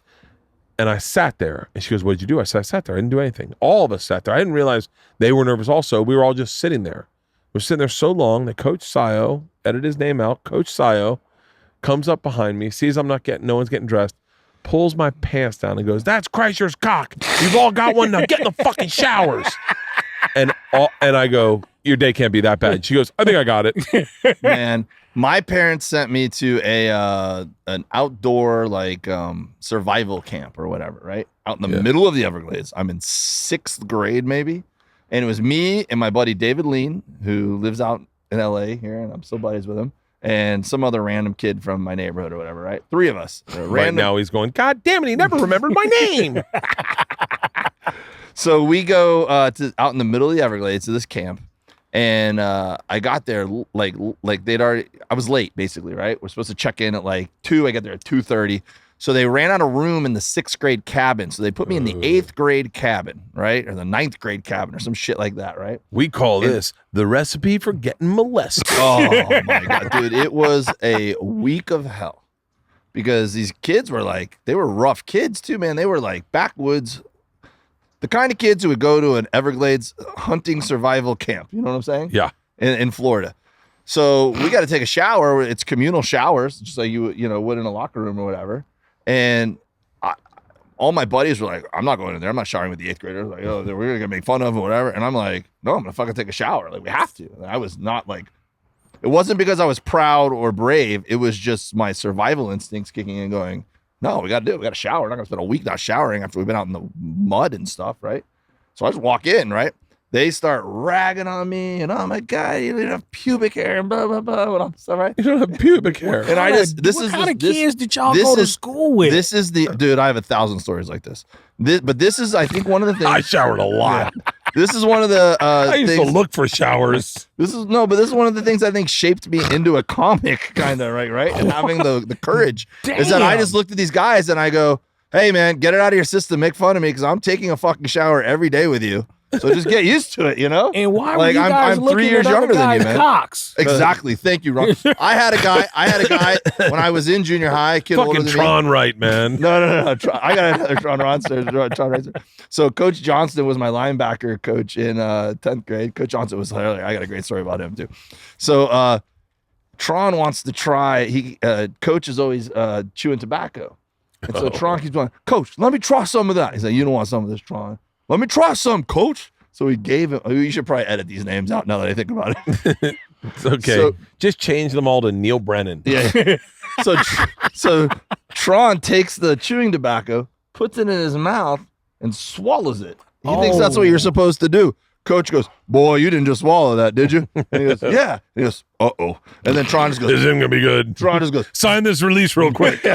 he just goes, bleh, starts vomiting all over the football field. But we're all we're concerned, but we're laughing so hard. Because here's this guy who seems indestructible, and he could not have been more uncomfortable. So Coach was our linebacker coach, but he was also the computer teacher. They gave him a teaching job at the school, right? Fuck? So That doesn't brand out, right? Yeah. It's like they had to give him a teaching job. They had a salary kind of thing, right? And at the time, we were all on DOS computers, and we had floppy disks, and we're like, so I'm sick one day. I'm not at school, right?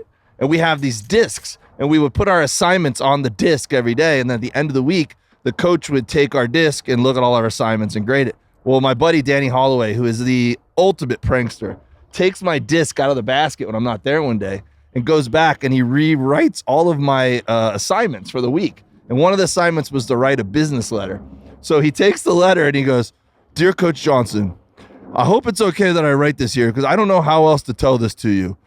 When I'm at football practice, I have feelings about you.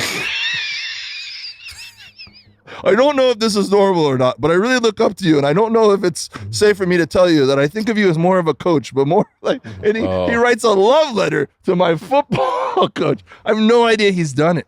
So on Friday, I'm back at school, and he's like telling people to come pick up their floppy disks so they get their grades, and he goes, Williamson, I don't know what to tell you about your assignments this week. And I'm like, what's he talking about? And I just see Danny dying laughing. And then coach starts seeing Danny laughing. They're all laughing. And I'm like, look at Danny, like, what did you do?